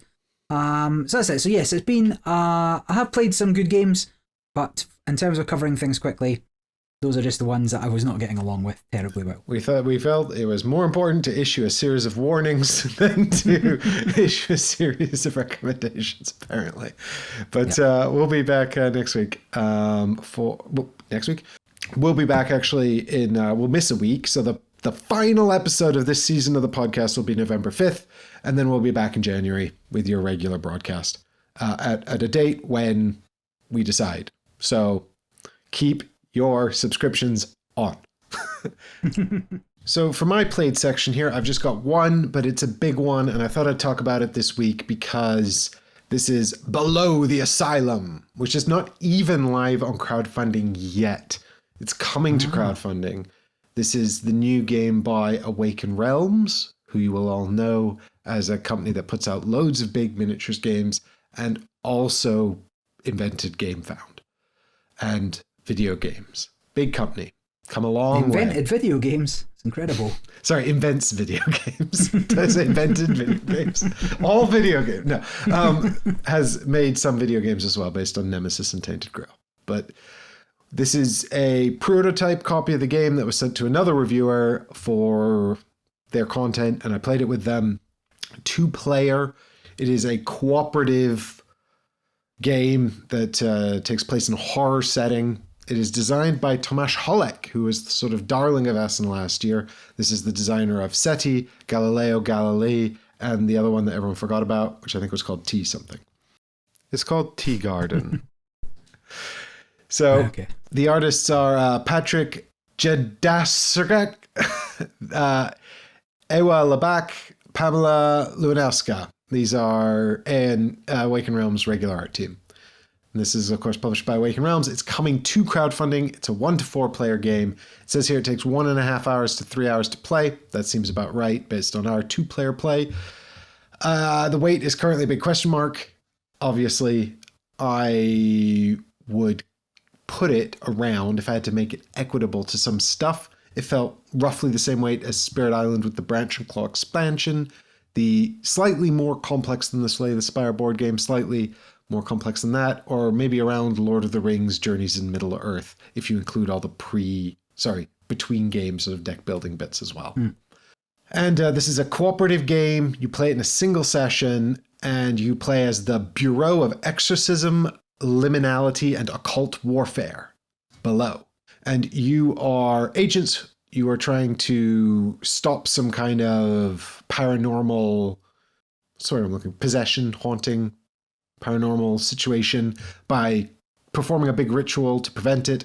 You must perform the ritual while defeating fiends that are coming out of the portals, and also avoiding the Monarch, which is a big beastie that wanders around and is scary. You will have sort of set rounds where each player will take a set number of turns. This will go in order from the first agent, but you can take a free action to pass the first agent token. So you can sort of set the turn order, but functionally you're just going to keep going around the table, or from the lead agent, and you'll get a set number of actions, and then when your actions are resolved, you'll end your turn, go to the next player. At the end of each player's turn, they have to draw a shimmer card, which is bad. And to pass the lead player, you also have to draw a shimmer card. But it is a way to break up actions. So you can pass that lead player token and then finish your turn later, which is quite dynamic. You will basically run around this asylum, putting out a series of fires while trying to put actions into resolving the ritual, which is this big rondel in the middle of the table. If you complete the ritual and escape the asylum, you win. There are a number of ways to lose, which includes running out of time. There's like a big event deck that's resolved at the end of the round. So after all players have played, there's a big event card that's resolved. If you run out of those event cards to resolve, you lose. If somebody dies, I think you lose. You have a certain number of hit points. I don't know if players can play on without you. I can't remember actually, because we didn't die. We never died. But you will have, the board is a series of rooms. The tiles can be sort of shuffled around a bit for a bit of variability, but you'll get a series of linked rooms and you'll move between the rooms with your miniatures or standees if you're not getting the special edition. What's sort of unique about this element is that the board is mirrored on the other side. So you've got this big rondel in the middle that represents the ritual, and then the same board mirrored on either side, where one is the asylum and one is the below version of the asylum. I've said below because that's the name of the game, but I actually don't know if they call it that. They always refer to the mirror rooms if they need to reference something that's on the other board. And that could be in the real world, although to be fair, the asylum in the real world looks like a horror setting. The asylum, I'm going to call it the upside down because it really feels like Stranger Things, okay? Yeah. So the asylum in the upside down looks like an actual hellscape, right? So even the real world is not strictly very real. The whole thing actually really feels like Ether Fields, and it's got that sort of unworldly sort of, Awaken Realms art style. You can travel between the real world and the upside down, and then you'll draw these shimmer cards that rack at the end of your turn that rack up shimmer, and eventually when you accrue enough shimmer, you're kicked into the mirror room. So this might kick you out of the upside down or into the upside down, and then your shimmer track will reset. Your basic focus is that you've got these objective cards that you have to sort of set up. You complete the objective cards when you choose to. They're going to be things like go into this room and take an action. or find yourself in a room with this fiend or the monarch and take an action, to complete the objective. And then it'll have a bunch of sub criteria, like, 3 candles that are together, or a bunch of skulls that are next to each other, or, a book in the eyeball room. And these are all things you can set up by taking actions and running around the board. And then when you complete the main objective, you get to check the little objectives. And for everything you complete, you get seals. And seals are a current seal spent on the rondel, which is an inner and outer circle that spin at different speeds. And they've all got a series of tracks that are linking spaces on the rondels. And as they spin, the tracks change configuration. So you'll have a start location at the beginning. The first seal you put goes into the start location. And then the rondels start to shift and you branch out from the seals you've got on the rondel already. And the seals are the currency you're rewarded by completing those objective cards. What you're trying to do is fill in certain slots on the rondel, which allow you to commit resources to the ritual. There's 4 resource spaces. Commit the 4 resources by filling in the right spaces on the rondel, and then the ritual's complete. Well, and then the central space unlocks, and then you do that, and then the ritual's complete, and then you can escape and defeat the evil winner ghosties. The rondel itself sort of presents itself as this spatial puzzle, I guess, sort of anticipating how it's going to shift and move. The event card that you resolve at the end of each round might move it. There's also a room in the upside down that lets you move it. And there are some items that you can find that let you move it as well. So sort of configuring it in such a way that it is advantageous to you to fill in the spots when you can time the completion of the objectives correctly. That's the sort of the core puzzle that you need to progress. Meanwhile, there is effectively the monarch running around opening portals between the 2 worlds. And that's not fundamentally a problem until you run out of portals and it needs to place one, and then effectively reality's been ripped apart and you lose the game. So you have to sort of run around shutting these portals as well, except then occasionally you need to move to the upside down, and that's, if you've shut down all the portals, that's impossible. Mm-hmm. So this is what I'm talking about. This is the sense of the game, right? Running around, putting up all these fires, prioritizing your actions.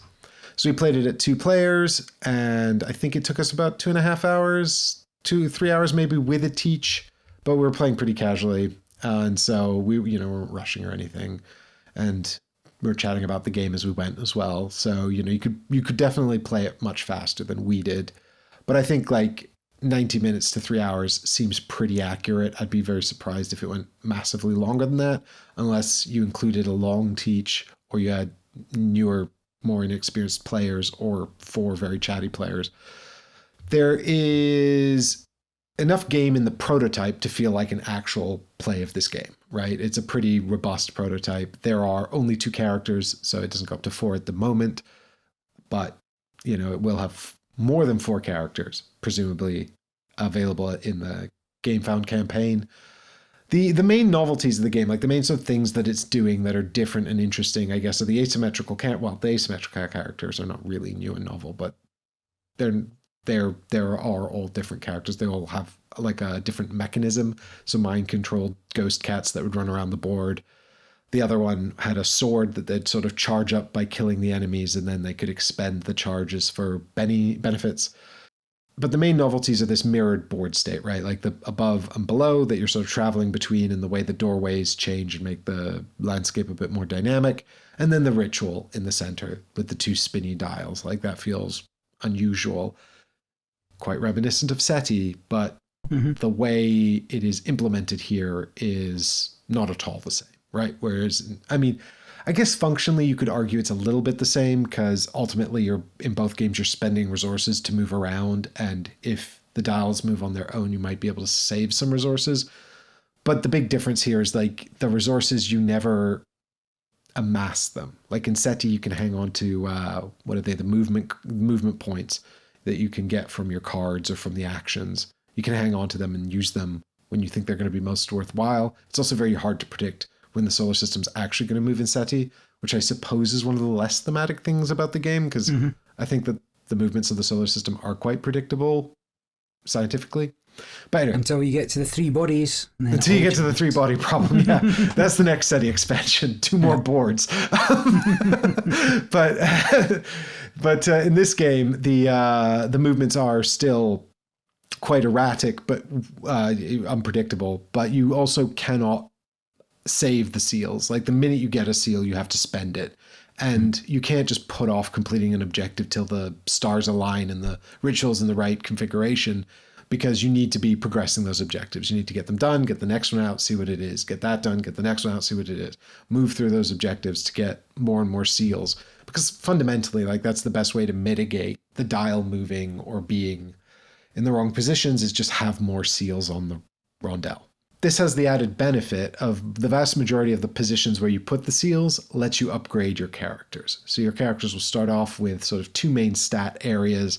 One is moving and attacking and health, total health. And the other area is the resources you spend for your actions. So you've got something called potential and something called stamina. And different actions will call upon you to spend them. And if you can't spend them, you can't do the action. And then you've got an actual action tracker. I think you get 3 actions around at the start. There's a 4th action you can unlock. It's different for each character. So if you upgrade, for example, I was the cat guy. If I upgrade my movement stat high enough, I would unlock my 4th action. So of course I did that. So I was very good at just running around, which is fine because I couldn't fight anything. My combat was horrible. I never upgraded it. It was awful. I just used cats to scare things off. And then the board just filled up with enemies, which is not a problem in terms of losing the game, but it is a problem in terms of being able to move around and also my teammates' safety. Because unless I use the cats to protect them, which I can do.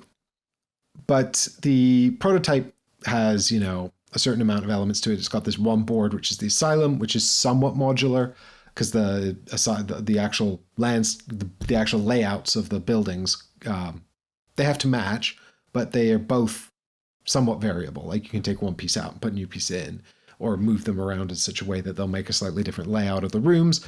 And then the mirror just does that in mirrored.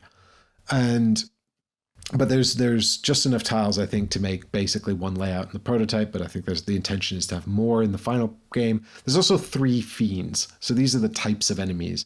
So in the main box, and this is also up on the preview on GameFound, you've got the scary nurse, you've got the scary big guy with rods coming out of him, and you've got the needle guy whose fingers are needles. And that's also the ascending. Those are the names and also the ascending order of scary, in both mechanically and thematically. But those are possibly not. I think their names are like Nurse, Skinwalker, and Needle Guy, Needle Crawler. I don't know, something like that. You can find it on the GameFound page. Do you know what? The funny thing is, like, so you got the 3 fiends, you got the 4 agents that are promised in the core set. 2 in the prototype, but 4 in the core set. And then however much is revealed during the campaign as well. And so far, the campaign preview only shows 1 monarch, 3 fiends, 4 agents, plus 1 map that is somewhat variable. And so the game itself is like, do this puzzle, manage your actions, prioritize things, determine risk, you know. It felt quite a bit like an Adam Krapinski design, although it's not, quite reminiscent of Horror on the Orient Express, which still hasn't come out, even though I've played it a bunch of times. But also vaguely reminiscent of like, I don't know, I guess like, you know, sort of Pandemic to an extent, but much more tactical. Well, I'll get around to that in a minute. But I have, so I enjoyed the play of it. I enjoyed my one play of it. I was happy to play it. I would be happy to play it again, but I'm not sure I'm going to keep coming back to it I'm not sure I would keep coming back to it. It really depends on what they reveal in the campaign and how they lay these things out. Because when I think about cooperative games fundamentally, like, it's got to be a really good story or a really good puzzle, right? Mm-hmm. Like, or maybe both. Ideally both. Very rare, you know? But especially if it's a session game, you know, like if I think about the cooperative session games I really, really like, it is Spirit Island for the puzzle, you know? And that puzzle is extremely detailed and well manageable. I know how to make it harder. I know how to set things up in specific ways. I understand how the creature, the spirit I'm playing as, is going to make how they're going to work in this game and how difficult that's going to be for me to manage. Understand how it works in solo, true solo, multiplayer. And that's because the game gives me a lot of information to understand all those things. Or if I'm playing Too Many Bones, which is another session cooperative game, that's all about the emergent narrative, really, you know, where the adventurers were off to beat the enemy. I can adjust the length and the difficulty by changing the nemesis. I think, is it called a nemesis in Too Many Bones? I think it is. I can change the nemesis out, and then I can, you know, change the length of the game as well by dint of how big I make the event deck and which nemesis I pick. But that's about it. But I don't need as many heuristics for controlling the challenge level of the difficulty or the puzzle of Too Many Bones, because I'm not really looking for a big puzzle from that game. I'm looking more like for an adventure game where we're going to go and have fun, but I want the mechanisms to also be, or where it's about the sort of the story and the emergent narrative and the event cards and things that I'm drawing round to resolve. It's less about the actual puzzle because it's extremely random which event cards you get. It's sometimes you just get days in Too Many Bones that are just gimmies, and you just get a bunch of powerful stuff for no good reason, and it's like, wow, that was amazing. And sometimes it really punishes you again for things that are somewhat outside your control. So if it's going to be that random, it's got to be exciting and fun. So it's got dice chucking, it's got card flipping, you know, you get the trove loot, and that's a mini dice game to unlock a big powerful thing. You've got the leveling up of the characters, which unlocks more dice, and there is some amount of comboing there that's quite satisfying. This doesn't fit into that camp at all as a cooperative game. It doesn't feel like a sort of ludo-narrative emergent story game. It's not got rote narrative. It feels like it should be a puzzle, like Spirit Island. You know, it feels like very puzzly, which feels kind of like an odd choice, right? Because it is a horror game, and it's a spooky, scary horror game. It's very, very like sort of dark, not gross, but sort of grody horror. You know, it feels very sort of Silent Hill, you know, kind of horror. But fundamentally, it's like, all right, I need to get 3 books on the ground in these different rooms. That's going to cost me 3 actions. I can do that this round. So if you give me lead agent, then that's fine. You can do that. And then after I've done that, you can take an action to push this fiend into that room. And then you can take the action over here to do that thing you need to do. And there are dice. The dice with the combat with the fiends is resolved by dice, but it's definitely not a dice chucker. And I guess maybe this was also partly to do with my experience where I just didn't really use dice at all because I didn't have a combat-based character. So I had no dice to do. But if it's going to be a puzzle, there's just a huge amount of variability, you know, in terms of the setup of the game. And also it feels very modular, right? Like it's got this map, it's got these 3 fiends, it's got this monarch, all of which feel like they could be changed out for some alternate baddie, you know, fight the butcher in the asylum, you know, fight the banshee in the graveyard, you know, kind of situation where you're just swapping locations and swapping monarchs and swapping fiends as well. So now instead of nurses, we've got deranged patients or something, right? If it's going to do that, it needs to give me information. Like if I play this a few times and then I beat it, and then I play it and I beat it again, so I've gotten good at it, I want to know, how do I escalate it? What do I change out to make it more difficult this time? How is it going to make it more difficult? You know, what is the challenge that's going to escalate the difficulty and ramp that up? So it needs to give me tools to understand that. Because the other way to go is with this story-driven narrative stuff, but it doesn't feel like it's leaning into that at all. There's very little flavor to read. And sort of stuff to get you invested in that plot. So there are already on the campaign page, you can see some locations for hidden agents that are going to be revealed. I'm hoping that they don't go down the Cthulhu Death May Die route of just hundreds of agents. But what Cthulhu Death May Die also did was give you a ton of maps and a ton of monsters, but they're all scenario based. So you go into that box and you pull it out. Now, Cthulhu Death May Die did not give you a lot of good heuristics around setting the difficulty. However, BGG to the rescue. People compiled a list of how hard they thought the different baddies were. But the other thing is Cthulhu Death May Die is like a 60 to 90 minute dice chucker adventure game. It's not, and it's pretty quick to set up too. It's certainly not quite as long as this and definitely not as crunchy. And there's no way you're not rolling any dice in that game. Also, like, the maps themselves, I don't know where the design space is to make them feel unique, other than art and layout. You might need, because the actual map itself, other than the layout, has no real impact. So here it's an asylum. You know, next time if it's a forest or a graveyard, it needs some unique mechanism to be added to it to make it more distinct. It can't just be a different layout. I mean, it could, but what's the point of that? You know, so more mechanical. So I'll be looking for, if they have more variability, what are the mechanics? Because, you know, if the forest adds, you know, I don't know, some mechanism around not being able to see the fiends or something because they're hiding in the trees, I don't know, then that's a way to escalate the difficulty. At least I understand that. The other thing was the 3 fiends did not feel particularly unique because the way they work is they've each got a card and the card has their stats on, and they've got like 3 stats. They've got like a health, and they've got a push value so you can push them away and how hard they are to push. And then they've also got a little attack stat. And then they've got a unique attack that they'll do if they do it. And there's this deck of fiend attacks, but it's universal. And so you'll pull cards off the top of that. And if you don't pull the unique attack, then they're just doing the same thing as any of the others. Like the nurse and the needle claw are functionally the same, provided if they pull the same card and it doesn't carry out their unique attack.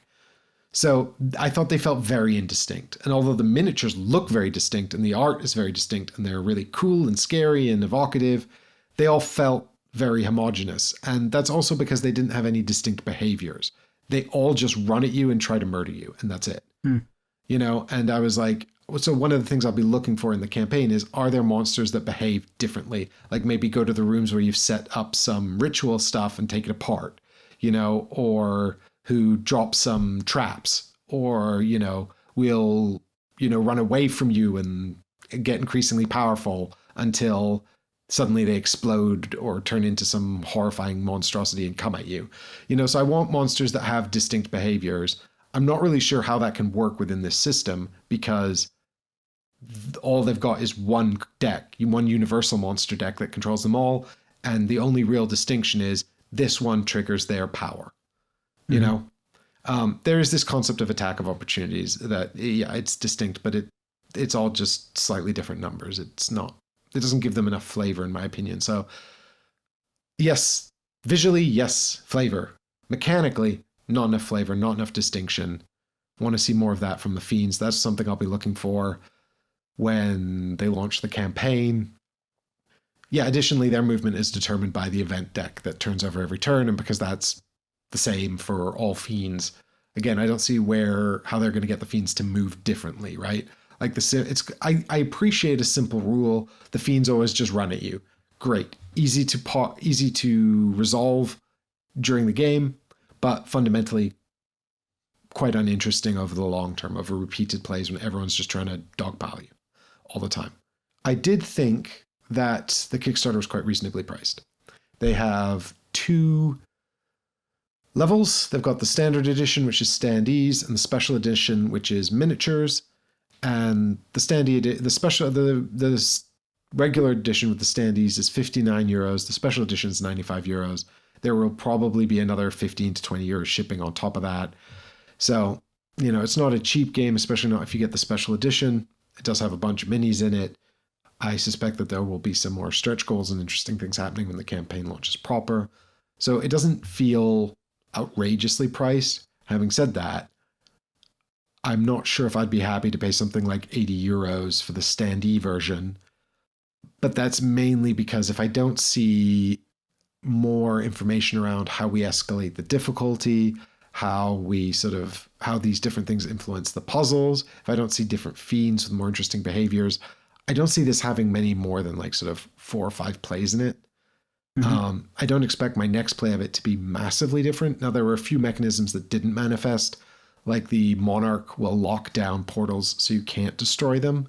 under certain circumstances, and those circumstances never came up in our game. So it never locked down a portal, which is kind of crazy, but it's not enough, right? Like, and I don't think the unique characters necessarily feel distinct enough, you know, to, like, mine was really good at sort of controlling the fiends, scaring them away, and setting stuff up and moving around really quickly. The other character was really good at murdering. And that's about all they did, just murder fiends. Mm-hmm. But that's really helpful, especially when I can't. But, you know, I don't know how much space there is to make them feel really, really distinct. And I need that variability to come in and feel mechanically diverse. If I'm going to spend, you know, 100 plus euros on a cooperative game, I want to get more than 5 plays out of it, you know? Yeah. I mean, other than theme, I've not obviously played this or the other game I want to ask you about, but that is The Others. Did you play The Others by Simon? I did. We played it on the channel. You can go see babies with terrible cameras playing it on the channel. So The Others is actually the original inspiration for Cthulhu Death May Die, because they use that same system of insanity. The big difference between the two is that The Others is a one versus many. So one player is controlling all the enemies. So I don't think a one versus many game is really equatable to a cooperative game. Like, they're just fundamentally different, but thematically kind of the same sort of vibes, I guess. The Others is more bombastic. The Others feels a bit more like 90s comic booky in terms of its presentation, whereas this is definitely that sort of ethereal, surreal, Awakened Realms style that you get a bit of in Tainted Grail and a lot of in Aetherfields. And, you know, it's nice. I mean, obviously Awakened Realms have, you know, confessed to using art as part of their process to speed things up. That's what it is. I don't like it. I still don't like how AI treats artists, or, you know, the lack of acknowledgement that it's all trained on artists that have not been remunerated at all. I don't know how that's ever going to shake out fairly, but they do also have a number of full-time artists on staff, which I do really appreciate, and the art is very good, you know, and they clearly haven't just generated a bunch of stuff and used it. You know, it's consistent. It feels consistent. It looks thoughtful. So, you know, they've done a good job of masking whatever AI is doing for them in the background. And, you know, for what it's worth, they sent, you know, the Sundrop version of the prototype with a bunch of the premium components and everything. And the production's great. Like, I can't, you know, fault the production. For a prototype, it felt like playing a proper game. And I suspect that the final product will have production quality akin to the excellent quality of the prototype. If you're really, really, really into this theme, and actually this is one of the themes I really like. I really like sort of like contemporary occult, you know, like John Constantine type stuff. Like that is a theme I really, really like. But I'm not getting that theme here. I don't feel it when I'm playing the game. When I'm playing the game, I feel like I'm playing a sort of cooperative version of SETI, you know? Right, okay. Like, and that's not just bias because I know who the designer is. It's because a lot of it's just sort of prioritizing actions and parsing stuff. I mean, it's like, I feel like without, you know, in Pandemic, the outbreaks, right?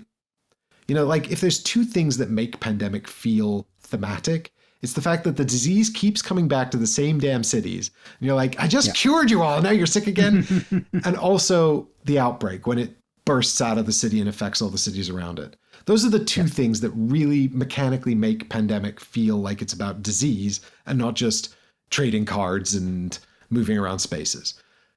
And I don't know what here really makes me feel like I'm fighting demonic fiends, you know? Like there's a big fiend that moves around, and under certain situations you might want to be in a room with it because you need to for an objective, but otherwise you just want to avoid it. It moves around. In chapter 3, it'll come up to the surface world and, you know, be there now, and that might be a problem.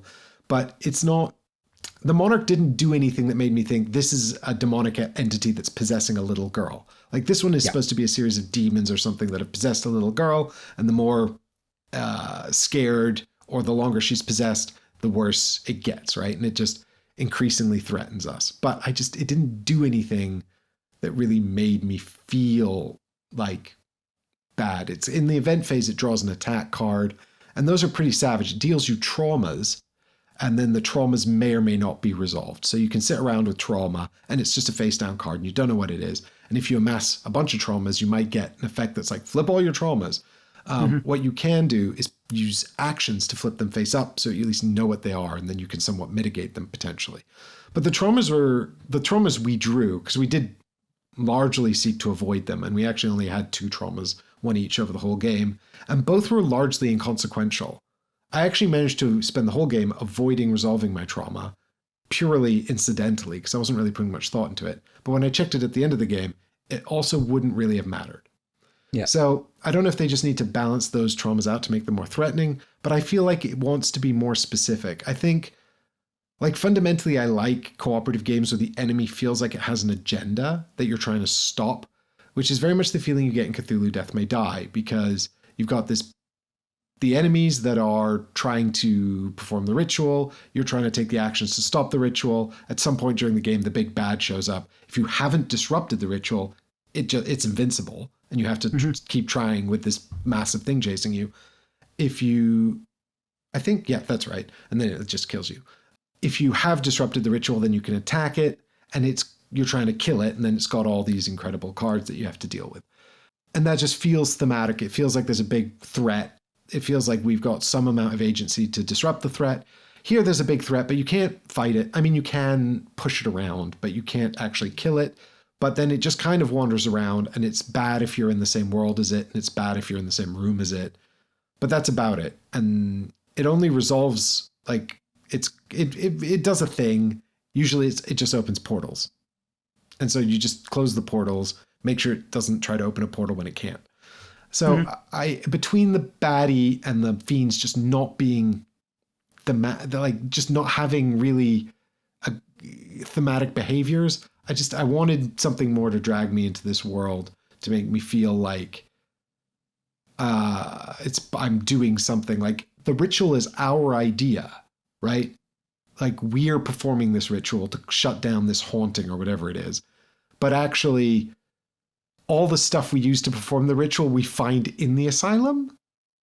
Like, that's weird, right? Nothing, yeah. Yeah, we come in with like one item that we draw at random, and then we get one of each thing. So there's 3 things: a book, a skull, and candles.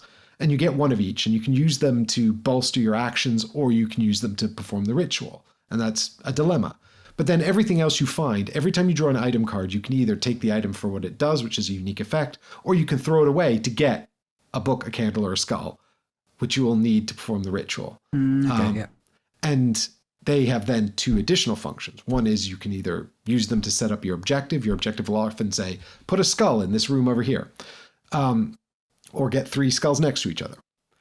And then you also, when you take those specific spots in the rondel, you'll have to spend one of these. And it goes onto the rondel, and that's how you actually complete the rondel, is spending those at the right time.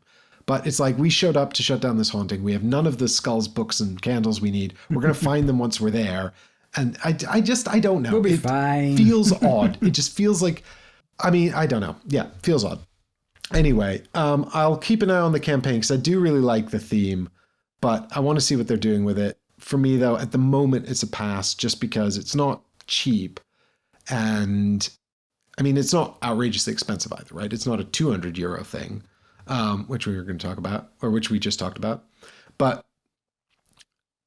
yeah, I need to see more, because I don't want to spend, €100+ on a game. I'm going to sort of play 4 times and feel like I've seen everything. And that's it for Below the Asylum, coming to GameFound later this month. And now we'll move on to Essen stuff. That's exciting. Essen. The main event.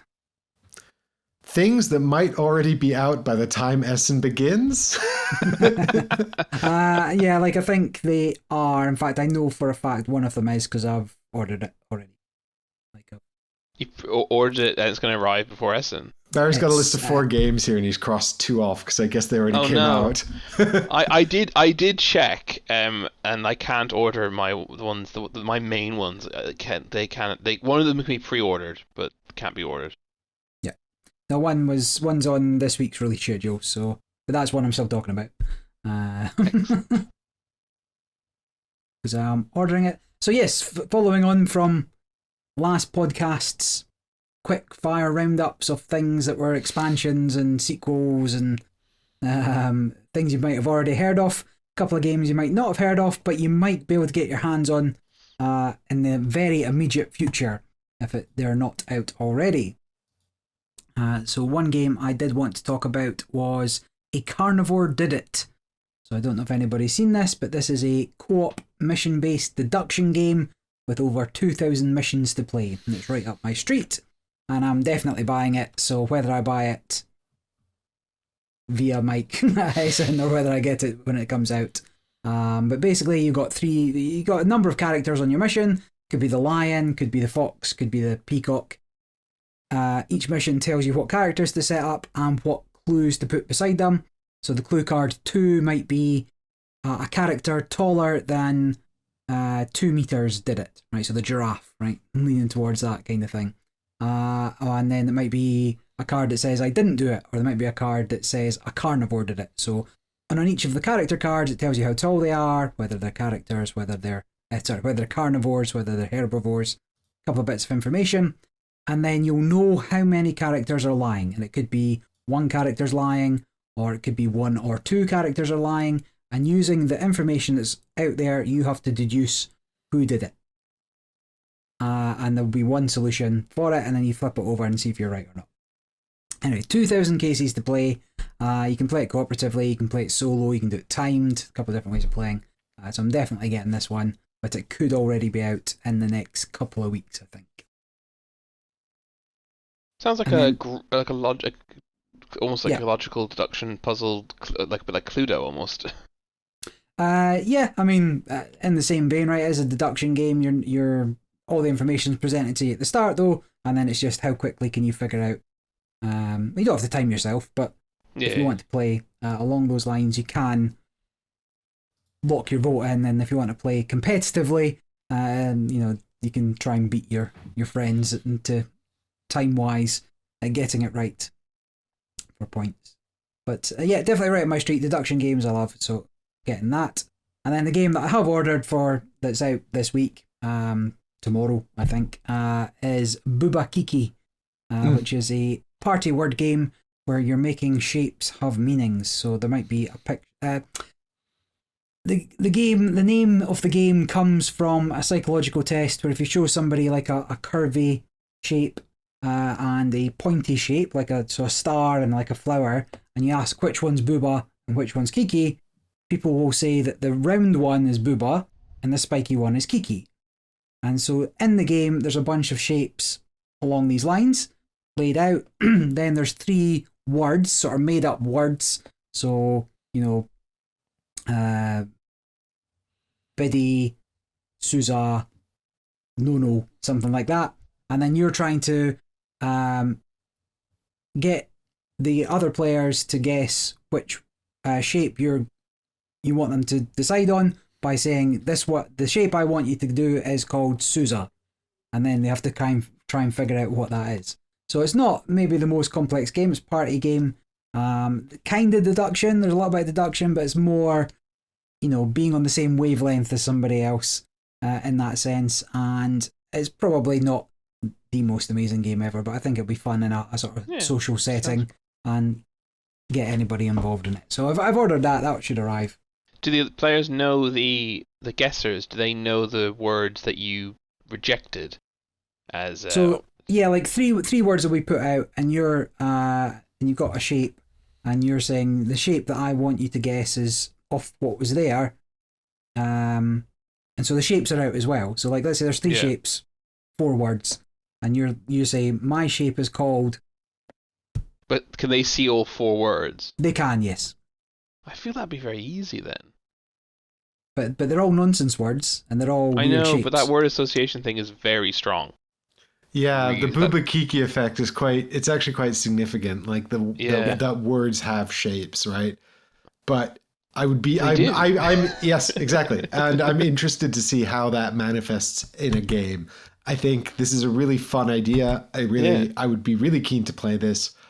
I it will the actual experience will live and die by how effectively they've come up with words and shapes and matched them together. Yeah.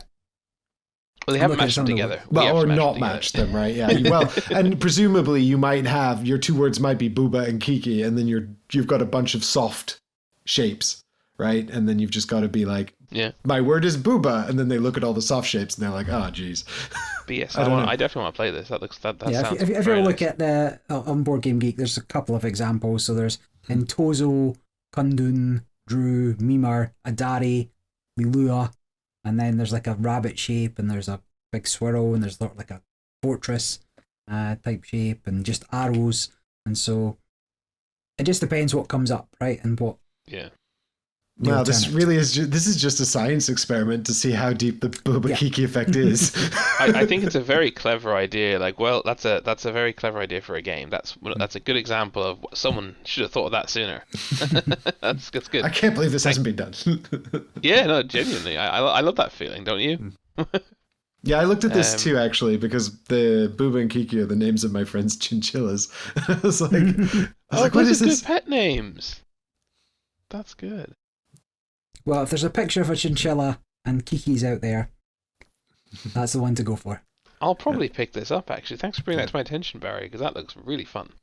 What can I say? I had this on my list to check out as well. Yeah, but you're not meant to influence me. I've got enough things to buy, okay?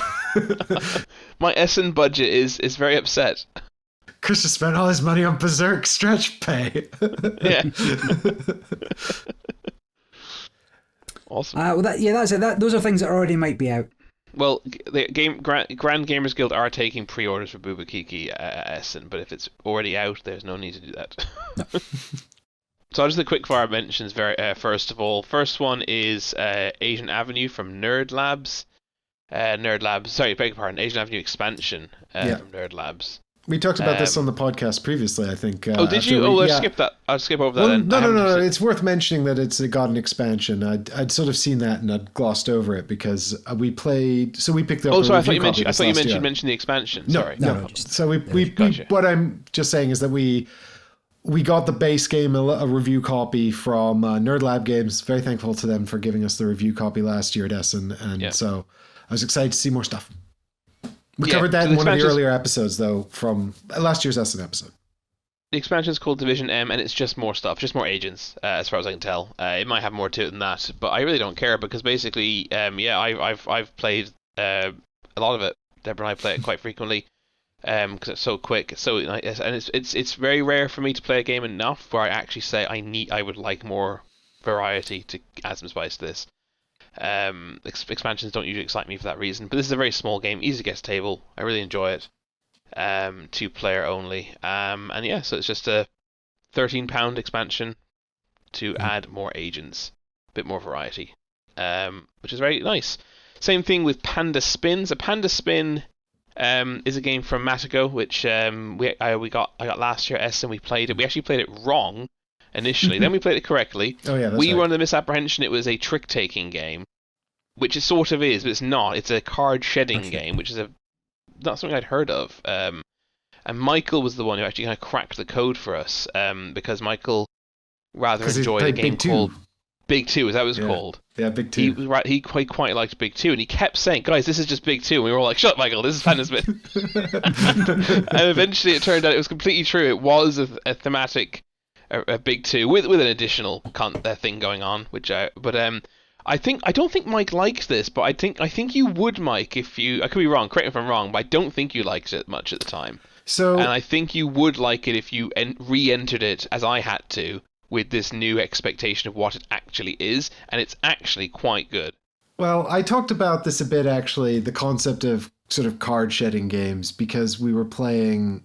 A game I picked up at UKG this year called Power Vacuum, which is also not necessarily it is actually a trick-taking game, Power Vacuum, but actually the similarity it has with Panda Spin is both games are about holding on to power as long as possible. Yeah, so and Michael did say that.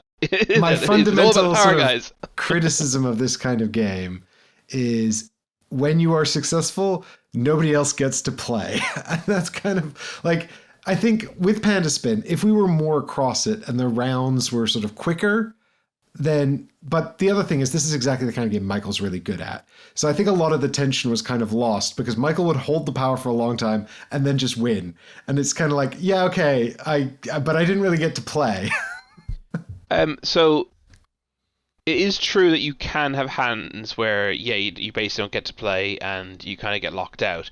But not by what. But if you can't just hold on to the power and play out your hand, it's just not possible. You actually, I find, often are better off to lose the power early and try and win it back at a more advantageous. Try and set yourself up for a takeover at a particular time when you can play out. And you're right, Michael's very good at that. He fundamentally understood the game immediately, and we didn't.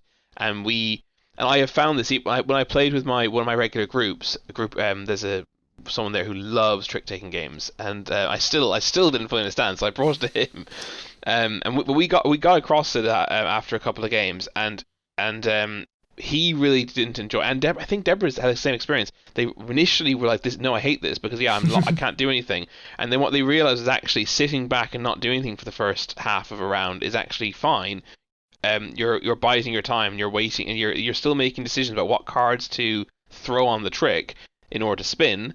To set up. You are making decisions that whole time. It's not like you're not playing. You're just not winning tricks.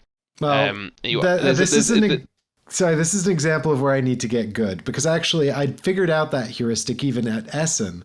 I was like, if I sit back and I can make the hands I need to take the power by flipping these cards, that's how I'm going to win this game. And then I just couldn't enact it because I was too bad at it. I was like, I understand what I need to do, I just can't make it happen, and then I keep losing. But that's, I mean, it's just a skill issue, and the problem is when this is inherent, right? Like I do just need to play it more, and maybe I think I would enjoy, and clearly there is a skill curve to this game, and that is in its own way quite a satisfying thing. But I do think that, you know, fundamentally when there is a big skill gap, it is probably the most miserable kind of experience because you just don't get to do anything at all. If there is not a big skill gap, or if you're committed to learning and getting better, I think you'll find a lot of satisfaction in committing to learn to get good. It's a transferable skill because Michael had never played this, but he was coming at it with all the skills from Big 2 and he was doing really well at it.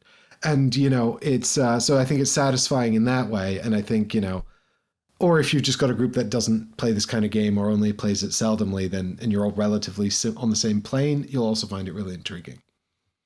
Yeah, I mean, maybe certainly for myself, I approached it from completely the wrong direction, and I was basically saying this game is terrible because it's not a good trick-taking game, and it's meant to be a trick-taking game. It's not meant to be. It was a ridiculous, ludicrous standard to be holding it to. This apple is horrible bacon. It doesn't taste like meat at all.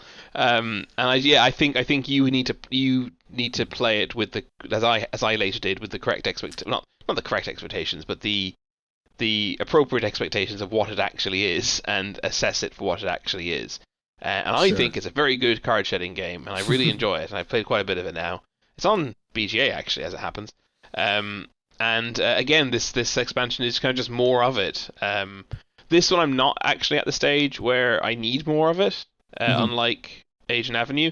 But it is a good game that I can get out quite frequently with one of my regular groups. So I think we'll enjoy the spice of adding some new cards.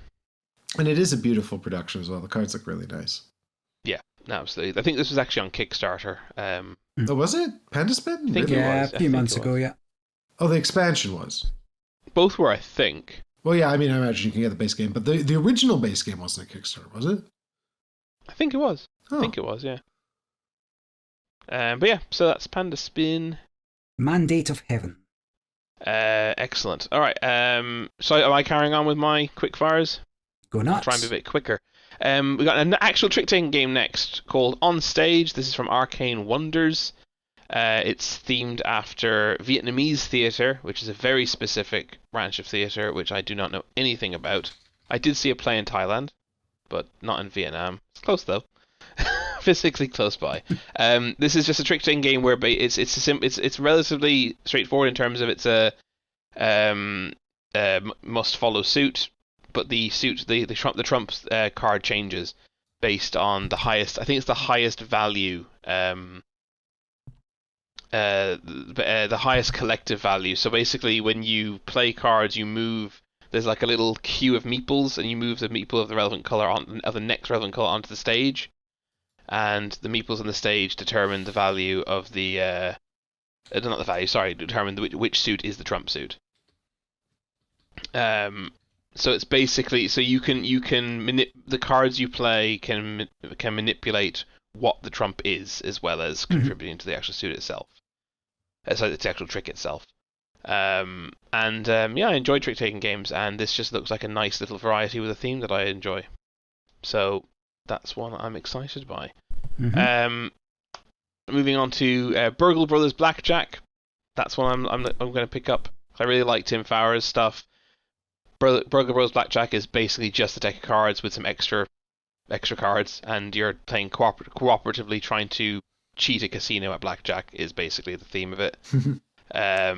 Which is quite like there's another game which I can't remember the name of, which it's very similar, where you're playing Texas Hold'em, sort of doing a similar thing. The Gang, that's it.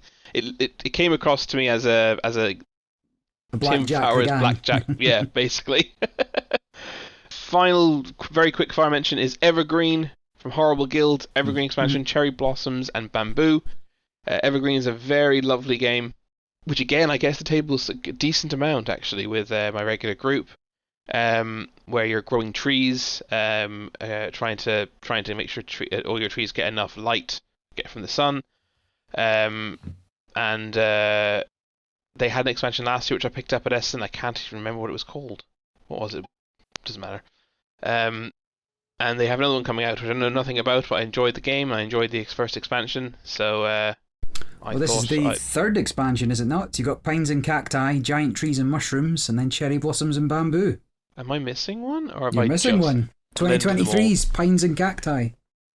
No, I definitely got that. I think I've just blended them all together in my head. You know what though? Actually, I don't think I've played the second one. Now that you mention, I think the one I got last year at Essen hasn't been played. I think that's what it is. It's not a case of playing them; it's a case of having them. Correct. If you understand Barry's ethos at all.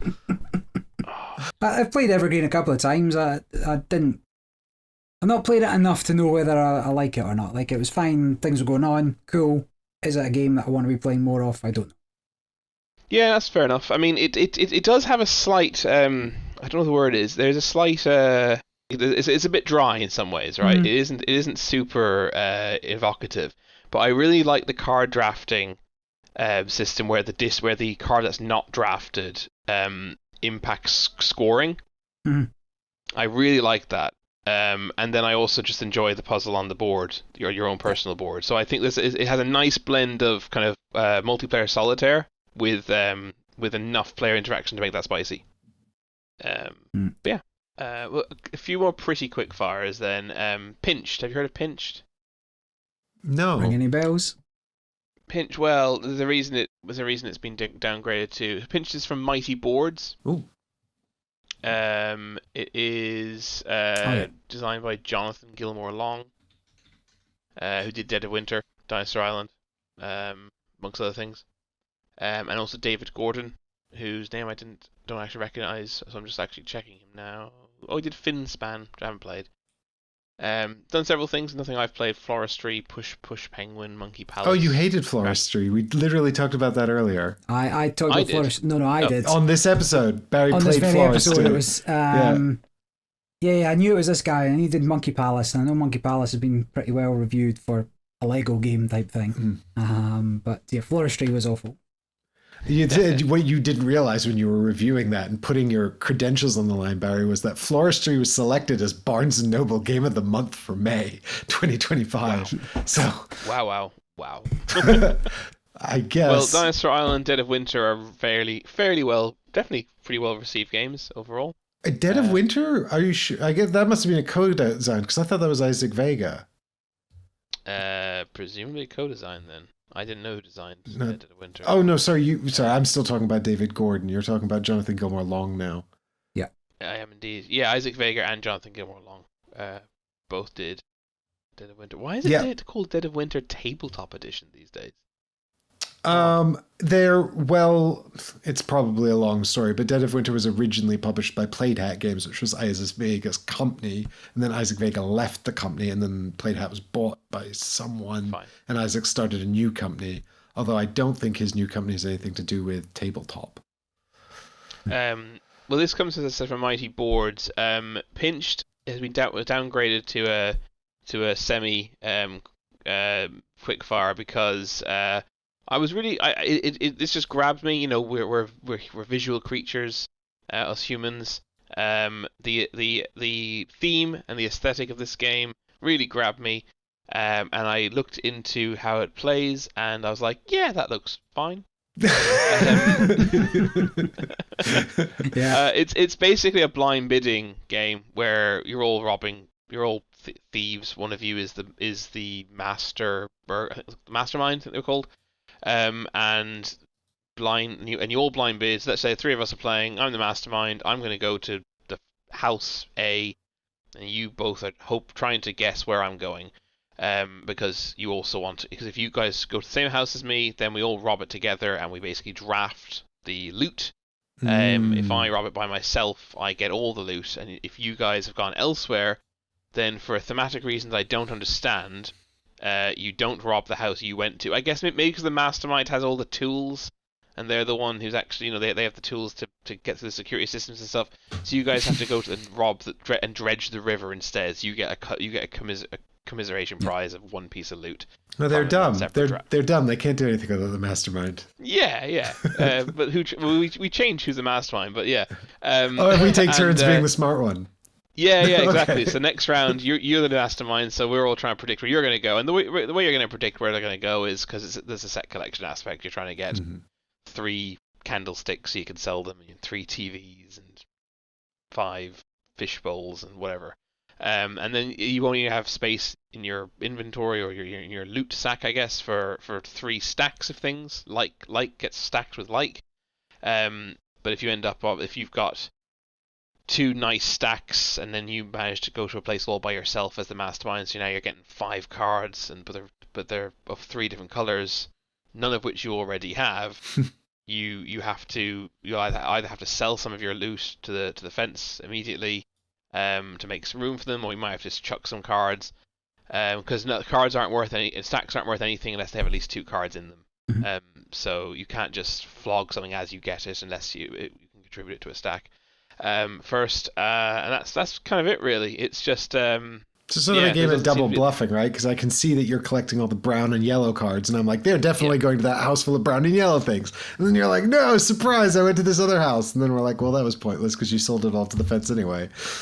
Pretty much. And there are some. Each house or mansion has like a couple. There's like one. Each have a bonus action or bonus thing going on, but nothing too significant. So yeah, I was a little disappointed to find out it is just the blind bid set collection mechanic. I've seen that implemented into more complex games. Yep. Quite well.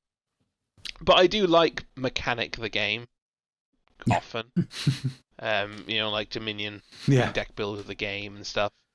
I don't think I've ever seen just blind bidding the game. Maybe there probably is one. But yeah, I mean, so yeah, I don't know. I like the mechanic. It looks like it'll be enjoyable to play, but it definitely is not kind of the world beater I was hoping it was going to be when I first saw the artwork and theme. Yeah, I mean, I definitely play this. I like blind bidding. Well, I've already paid for it, so you'll be playing it at Essen. Okay. Well, this will be a good Essen game because it looks quite light and silly. Yes. No, I think we'll have a really good time playing it. At Essen. But I don't. Yeah. No, I think I'll have a good time. I will break this out at my regular group, and we will enjoy it. My regular group is very strange. It's made of people of all ages who love all types of games, and they will really latch on to the weirdest one. Even if it's really simple, and I think we'll enjoy this. But I was just as a hobbyist gamer, I was just a little bit let down when I looked into it further. But have you looked at the back of the box? There is a plus-size Mona Lisa that I'm quite enjoying. Yeah, that's one of the. So my headset's telling me to plug it in. That's one of the bonus Yeah, it even says right next to it, every manor has its own secret. You can see from this box why I judged the book by its cover and was like, this looks fun, right? Yeah. Yeah. It looks like it's a fun box. It is a fun box, and it looks like it'll be a fun game, just not quite what I was hoping for. But hey, it is what it is. But yeah, so next one, which is White Castle Duel from Devere. Is Devere, isn't it? Yep. Yeah. Yeah, okay, good. I just doubted myself there. So why do I want this? Because I love the White Castle, and because every single time, not every time, frequently when I play with my regular group, I say, let's play the White Castle, and they always say, I don't know if I've got the mental space capacity for that today. And So I if you just have to cannot round get up it to the table. one more person, then you can play. So upsetting. I cannot get to the table. So now I can bully Deborah into playing White Castle Duel if I get this. That is the literally the only reason I want it. Because I cannot get the other one to the table. I don't know why. We played it once and we really enjoyed it. We all enjoyed it. I don't know why they won't play it again. That's it. There is nothing more to it. Did you look at the mechanisms of it? Like, is it similar to White Castle? Nope. Okay, so it could be a completely different game. That's why it's in the quickfire section. Okay, don't interrogate me. Stop interrogating me on the podcast. I just assumed it's White Castle for two. I did vaguely look into it when it first was announced. No, when it first was announced, actually they didn't have any details. When it was subsequently they brought out some details, I did look into it. It's definitely very similar. There are significant differences, I believe, but no, it's the same designers and it's the same publisher and it's the same artist. So, is it the same game? This was one I failed to pre-order. I missed the Devere window. They had a very short pre-order window. Most things are still open. I pre-ordered quite a lot of stuff, and this was one I missed. So Devere is going to be my day one run to try and pick it up, because I'm potentially going to get Covenant as well, but I haven't decided yet because it's quite expensive. I'm just looking at the pictures of White Castle Duel here, and I can see they've stacked a bunch of cones on top of each other. So it looks like it might be sort of worker placement, but they've changed the dice mechanism with like first in maybe gets a Benny and then another cone goes on top and now you get less Bennies or something, or you have to give something away. But the cones are different colors, so I don't know if people are drafting them and then like from bridges or whatever, and then yeah, so I don't know. But I mean, I'm sure this will be interesting. White Castle's a really intriguing one because it's one of those games where when I play it, I'm like, yeah, I really like this. It is very heady and surprisingly crunchy for such a small box game. And then I'm like, but there's not like a sort of a single mechanism in it where I'm like, this is the I guess the bridges and the dice thing are the most standout thing, but it's kind of just an action selection restriction mechanism. But the way the different meeples for like the samurai and the farmers and the geisha, the way they interact with each other and synergize with each other, I quite like. So you can end up having incredibly powerful turns where you like get multiple things out in one action with a chain. And considering how tight that game is in terms of actions you have available to achieve what you need to achieve, I just find that incredibly satisfying. Yeah, and I mean, I was gonna say like it's no one that I've sort of taken out a lot as well. Like actually, I do find it surprisingly difficult to get to the table, which is odd. But it's 79 overall on BGG. I had no idea it had rocketed up so high. Like that's crazy. For a game where I'm kind of like, yeah, this is pretty good, but I don't get to the table very often, and also I've struggled to sort of pinpoint the sort of the super.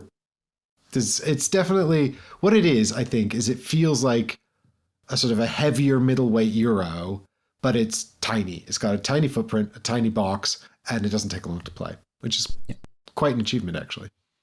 Well, I'd recommend you get the dual version and just find one friend. Damn, out of luck again. I just stick with the core game and play yourself. Oh yeah, I'm not a solo board gamer. I actually think I live streamed the solo mode on the channel once. You did. I watched that. Yeah. So yeah, I think you got absolutely destroyed by the AI. Yeah, that sounds right. Well, I probably didn't play it before the live stream. It was very difficult. I remember. I think I have a vague memory. I'm actually gonna go back and check this out later. I have a vague memory of you being like, "I'm gonna do this and this and this." Yeah, nice one, 7 points, and the AI is like, "I get 20 points." Well, there you go. If you want a I could be satisfying wrong. solo puzzle, you can check it out. I have 17 solo games logged and 2 wins. Of White Castle. Oh, Of White Castle, yeah. Well, there you go. So it is quite hard then. so I am right that it's very difficult then. Or maybe I'm just not very good. One of the two.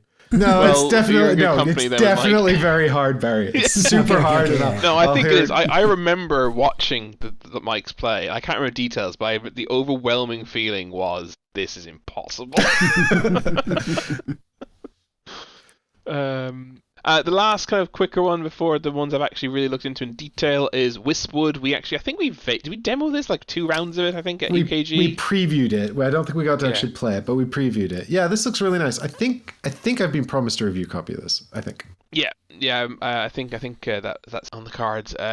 Yeah. So it's tile laying, a tile laying game with about forest critters. I guess not really forest critters. It's like ethereal forest critters, right? Like spirits, will-o-wisps, I guess, is the way to put it, maybe, is it? Yeah, that sounds right. Wispwood. Yeah. Yeah, well, it makes sense, right? It's from CG. Reed Ambrose is the designer. I think it's a first-time design. Yeah, I think so. First-time designer. But yeah, so it's drafting, tile laying, with a lovely theme. I don't know much more about it other than that, but it was very aesthetically pleasing as well. It had nice little cute artwork, and I loved a good tile laying game. And so is Deborah, so I can get to the table easily. There's some function I remember about isn't there some function about light and dark or matching colors or something? I can't remember. I'm trying to remember back to the preview at UKG, but I remember they showed it to us, and I was like, oh, this seems really nice. I'll definitely give this a try. Yeah. It has a grid system. You're somewhat restricted by the grid. I remember in your tile laying. But yeah, it looked good. I don't know if. Well, I'm sure we'll get a game of that in at Essen as well. Yeah, definitely. That'll be a nice, easy one to get to the table. Right. So with my actual main picks, I've tried to go a little bit. So I know that the guys last episode, 2 weeks ago. You guys discussed some of the really big ones like Horloge. I don't know if that's the way to pronounce it or not. The and stuff and Recall and stuff. The really hot stuff, which I am interested in. But I've tried to pick a few that, first of all, you guys haven't discussed. I don't think are being discussed as much in general. So the first one is Thesauros. Which is a worker placement game let's get my details up here, by Cedric Millet, who is the designer of Meeple Circus, which I've played and very much enjoyed. Also the designer of Kyoto no Neko, which came out at Essen last year, if I remember correctly. Published by Super Meeple. And yeah, it's a tiling game about diving for treasure in the ocean to sell to museums. I think Thesauros means treasure in Greek. Tell me anything. My Greek isn't what it used to be. I think that's what it was. Yes, that's exactly what it is. It says right here. Yeah, it means treasure in classical Greek. So basically you're running a shipwreck salvage company. I think it was 9 rounds or something, and you're getting designs for getting patents for equipment to go diving with. There's a nice mechanism where you so basically if one of you gets the patent for a piece of equipment, everyone else has to pay you whenever they produce that piece of equipment. No. You've got several meeples, one of which is your boss. Boss gets a benefit at different in each area. The boss gets an extra benefit by going there, and then they can also train. So that if the boss goes to a particular worker's placement slot with or space with another worker, they can then train that worker to be a specialist in that particular thing. Yeah, so I was interested to see this game, actually. You showed it to me, and I'd sort of glanced over it, but I hadn't really much idea what it was about. But it looks like a nice production, and it is interesting to see a sort of Euro vibe game coming from this designer who's not necessarily done that sort of thing before. But I really like Meeple Circus. I think it's a very clever little design.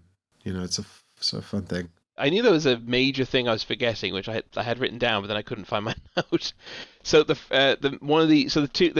main thing that drew me to this, other than just liking worker placement in general, and also the theme, is I love when there's like an unusual theme I haven't seen with a mechanism I like a lot. It's got this concept of fund allocation, but it's very Eurified. So you have to, at the start of every round, you've got a budget and you have to allocate funding to all your things. You've got to allocate funding to your human resources, which is to recruit people and also to pay the workers you already have. You've got to allocate resources to, I don't know, to the slush fund, which apparently is for like bribing and stuff. You've got to allocate resources to your operations for the actual salvage missions. And then whenever you don't have enough funding in a zone, you have to basically transfer funding across, but you have to pay $1 to move $1, or to maybe you can move a full amount. But I think I say it's a $1 for one transfer basically. So it's Eurified in that sense, where you won't be left out in the cold unless you literally run out of money. But it's significant to have to lose the money just to transfer it across. And then, so I really like that, the look of that fund allocation. I think that looks really, really interesting. The worker placement is fairly by the numbers. Like I said, you're getting to get your equipment, you're getting and whatnot. You have to buy a I can't remember the name of the boat is, but like a particular, whatever the name of the boat is. Dinghy? Looks like a dinghy. There's a word for it in the rule book, but I can't remember what it is. It's like a specific. It sounds like a brand name almost. I don't know. It's like it's a cool name for a particular type of boat. One of the one of the things I don't like necessarily look of is the way the salvaging works. Seems to have a decent bit of chance in it. In terms of there's these shark attacks which can happen, and you have to they happen in particular zones, and you can have like a shark cage where you just ignore them, but you can also have harpoons where you have to like roll a die to fight them off. And I guess you could say, well, look, if you don't want to deal with the die, then research the shark cage. But I still am not super excited by the fact that that's potentially you potentially could end up losing the game on a die roll. I mean, I think that's obviously that's quite extreme, but to lose the game on it. But yeah, it's I just really am excited by it, having read the rule book. I think it looks like a very crunchy and fairly lengthy Euro. Yep. Which just tickles my fancy in a lot of ways with its unique combination of theme and mechanisms. And I don't think I've seen that funding allocation thing before, ever. That feels new to me. So I think we've seen sort of action programming in various forms, and I'm sure if we investigated it, we could probably find something where you're sort of pre-programming like action points and stuff. But yeah, it does feel quite unique, and certainly to present it as money that you're allocating is a fun thematic concept. So yeah, that does seem really interesting. Would you equate it to action programming? So you're not picking your actions with the allocation of funding. You're simply allocating money as a resource to so for example, if you put $5 or into human resources, then when you take the higher action, that's the money you have available to you. But it's just a layer in between there, right? So it's sort of like resource programming rather than action programming. You're trying to anticipate. It's a resource committing in advance. Mm-hmm. Well, I guess that's what I mean by programming, is a commitment before actually playing out the fact, right? Yeah, I guess just when you say programming, my brain goes to the game mechanism, which I think is not the same as this. Well, I'm struggling to think of games where you're sort of forced to pick and allocate resources in advance before you take any actions. I definitely in a general way as well, right? So like say your operations budget covers all sorts of things. It will cover several of the worker zones, right? And then over the course of the round, your decision making will evolve as you place a worker, and the next player places a worker, and so on and so forth. And you're like, oh, Mike's going to get that. Mike's going to pass into the scuba suit before I can. Okay, hang on, that changes things. What do I actually want to do now? So I'm actually going to need more money now to to pay the royalty to Mike. So that's why I don't. Well, I mean, I guess it creates a lot of the same tension as programming, which is why I think it's a very fair comparison. But I just don't think it's quite the same thing. I think it's distinct enough to not lump it in there. Well, programming can be very, very diverse as well. I guess maybe that's it. Maybe I haven't got enough experience with programming mechanisms to be aware. Well, it's also not a super commonly used mechanism. And I struggle to think of a lot of really popular games that utilize programming. Obviously, the big one would be Robo Rally, but there's not many of them. And so, yeah, I mean, I think that's really interesting. I think you could get into some really, really tight dilemmas trying to decide how to use that money. Do you need to spend it all, or can you save it round to round? I think you can save round to round, but I honestly can't. Yeah, that'd make it even more painful. if you lost it. Yeah, exactly. Or you wasted it. But you have to have enough to pay your workers, and if you can't, you lose reputation. I wonder if it might feel a bit like in Carnegie when people are picking actions that you can't do because you've not got your guys back or they're in the wrong positions. I don't know if the boats are called Zodiacs, by the way. That does sound like a brand, but they look like dinghies. So if anyone's wondering, a Zodiac is a cool dinghy. You have to acquire treasure maps so you can see where where to go to which gives you access to certain zones. And then the deeper you go, the more you want to buy. You want to get the better equipment so you can dive deeper. Yeah, it's and then you sell it to a museum for points, basically. You can fund and exhibits. Yeah, I'm very intrigued by this. So yeah, I don't know if it's one we'll fit in at Essen because I think it'll be I think this might be a little bit too heavy for an Essen night. This looks like one we might be quite ambitious about, but you never know. Especially if you've read the rule. We usually get one in. Yeah, we usually get one heavy game in, and maybe two. But we'll see. Barry, do you want to go next? Sure. I mean, so my next couple are things that I probably want to obtain at some point. But maybe I'll look into them a little more before fully committing. So one game I noticed was 20,000 Leagues Under the Sea. And this is the third in a series of games, including Journey to the Centre of the Earth and 80 Days Around the World. And it is a flip and write game. The other games are also roll and write, flip and write style games. And it's published by Looping Games, and I think they're a Spanish company because all their games are in Spanish. So there is an English version, but they all, I think, natively Spanish. And so the designer of this one's Alberto Milan, and the artist is Pedro Soto. And in this game, you are play Captain Nemo. Now I have Nemo's War, right? It was a big, mostly solo game.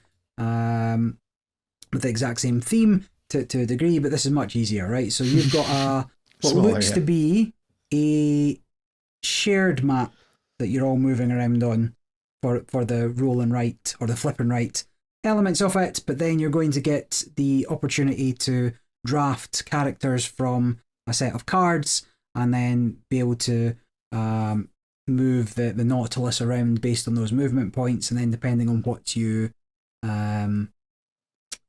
discover depends on what you get. Now, I'm not 100% sure if it is actually a shared board. I've seen something that looks like a shared board. I've not got the rules because it was in Spanish. And mi español, no good. No bueno. No bueno.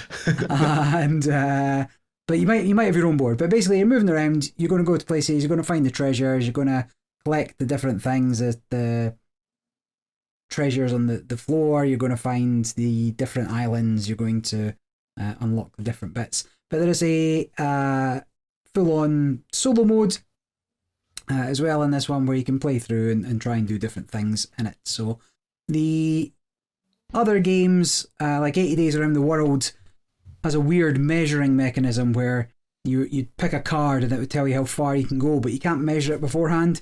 And so you'd have to work out whether the next stop that you wanted on your map, the card would let you go that far. It was just a certain distance. And then I didn't see a huge amount about Journey to the Centre of the Earth, but they're all kind of these sort of flip and right, roll and rights. So just it looks relatively inexpensive and something that might be fun to do. So I'm looking at picking this up, but I need to see how it plays before I fully commit.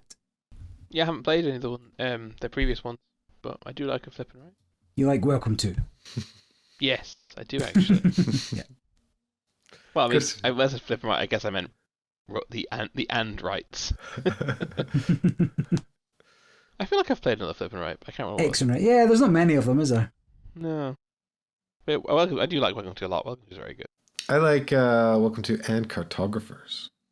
Oh yeah, There you go. Cartographers. I knew there was another one. Both flip and rights. Both of them. Your go. My go.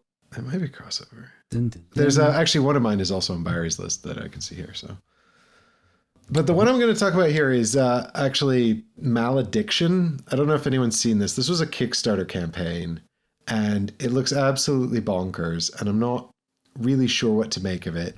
It's got 4 core boxes, and I can't even decide. I think you need 2 core boxes to play because I think each box is a faction.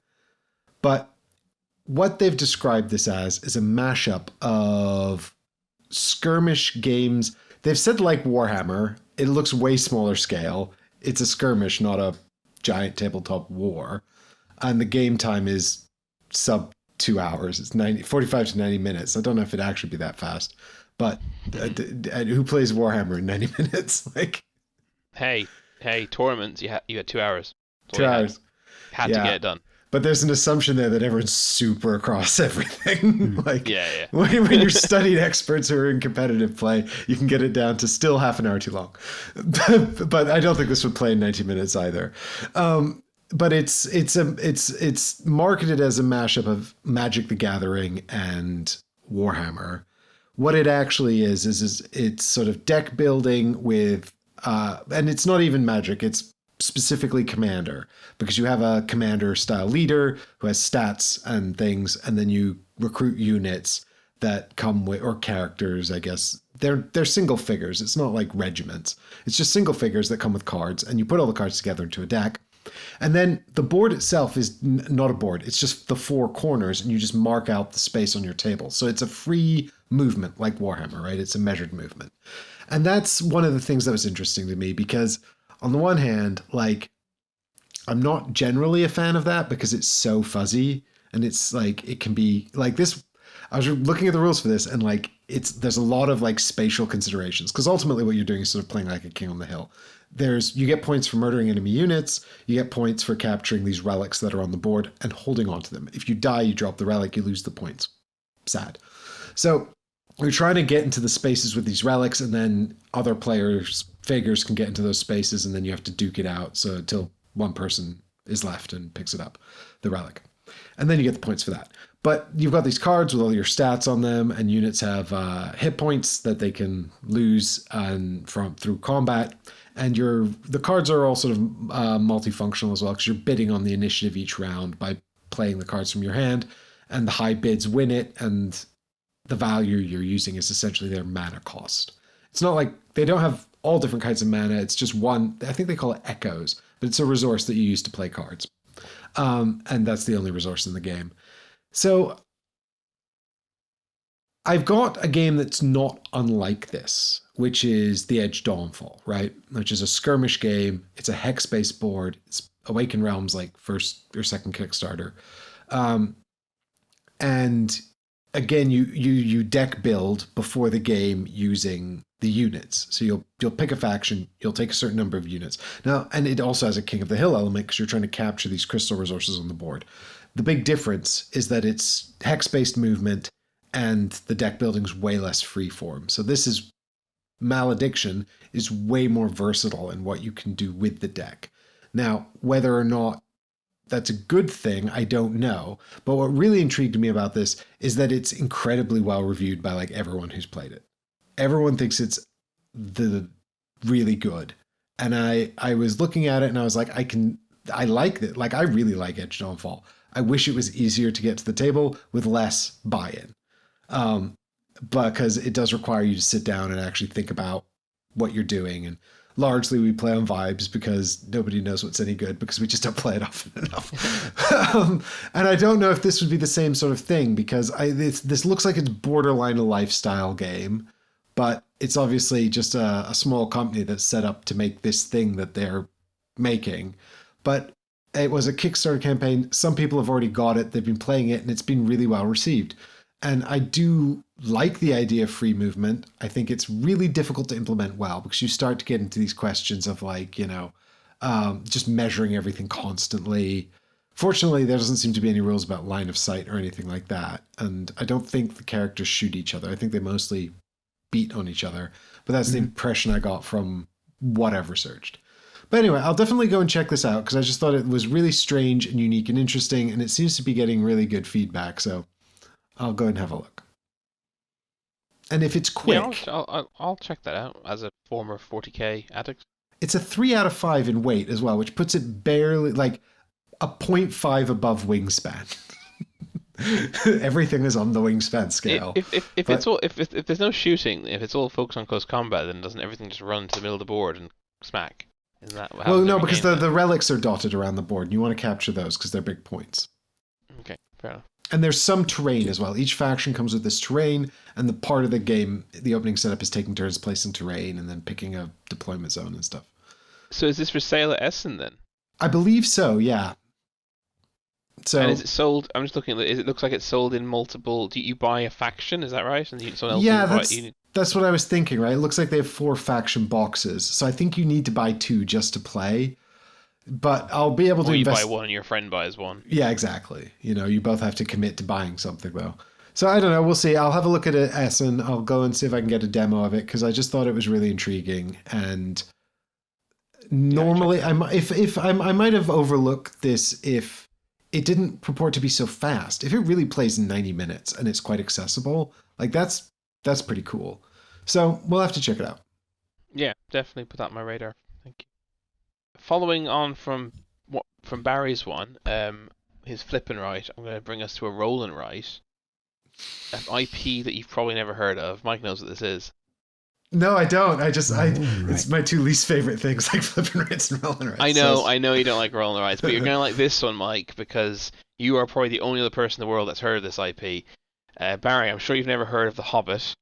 Doesn't seem familiar. There and Back Again. The Hobbit, There and Back Again, the roll and write game. So this is actually a game. This isn't out yet. You can't get this. But Rodney Smith has had like a how to play video of like, I don't know, half a year or something. And I'm probably not that long. But he's had a how to play up for this for a long time. A few months. This is a roll and write game based on the Hobbit novel. There are multiple scenarios based on different chapters of the book. You can follow the adventure all the way from the dwarves arriving at Bilbo's Hobbit Hole at number 1 Bagshot Road, all the way to Smaug being shot. Spoilers. Whoa, spoilers! The Hobbit. Spoilers the Hobbit from the 1930s. Gets shot by Bard. Bard the Boatman, is that what they call him? I can't Bard remember. the Bowman, yeah. So all the way from there. So I like the theme, obviously. That draws me straight away. I do like roll and writes. I also understand Mike's aversion because I have played roll and writes where I've like, this is crap. But I also do like roll and writes for the most part. But also it looks like a very surprisingly obviously take this word in the context of the roll and write, surprisingly deep roll and write. There seems to be a lot of decisions you have to make, a lot of options you get, and also every scenario has its own special rules. They seem quite varied. There just seems to be a surprising amount of meat on the bone of this game for a simple roll and write. Obviously, you can play it as a campaign, or you can play it as at each mission as a standalone thing. And there's even one of the riddles in the dark chapter, for example, that even like it does away with the dice you normally use and brings in this 12-sided die instead. It kind of really mixes up the mechanisms quite a lot.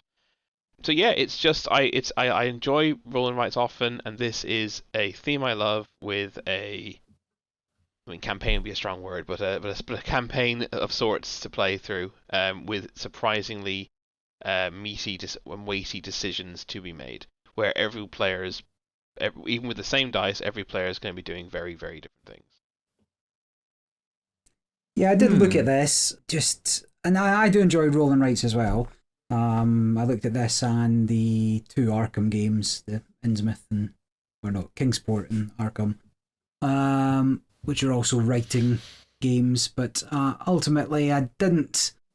I think it's probably fine. I think that I'd want to play it multiplayer, but I wouldn't want to play it multiplayer, if that makes sense. Like, I don't think I'd want to sit down and just play this one myself, but I also don't think I'd want to play it with anybody else, and therefore I was like, it kind of came off my list for that reason. Because yes, there's a lot going on, right? So that's why the Arkham games, the Arkham roll and write games, seem to have too much going on for a roll and write.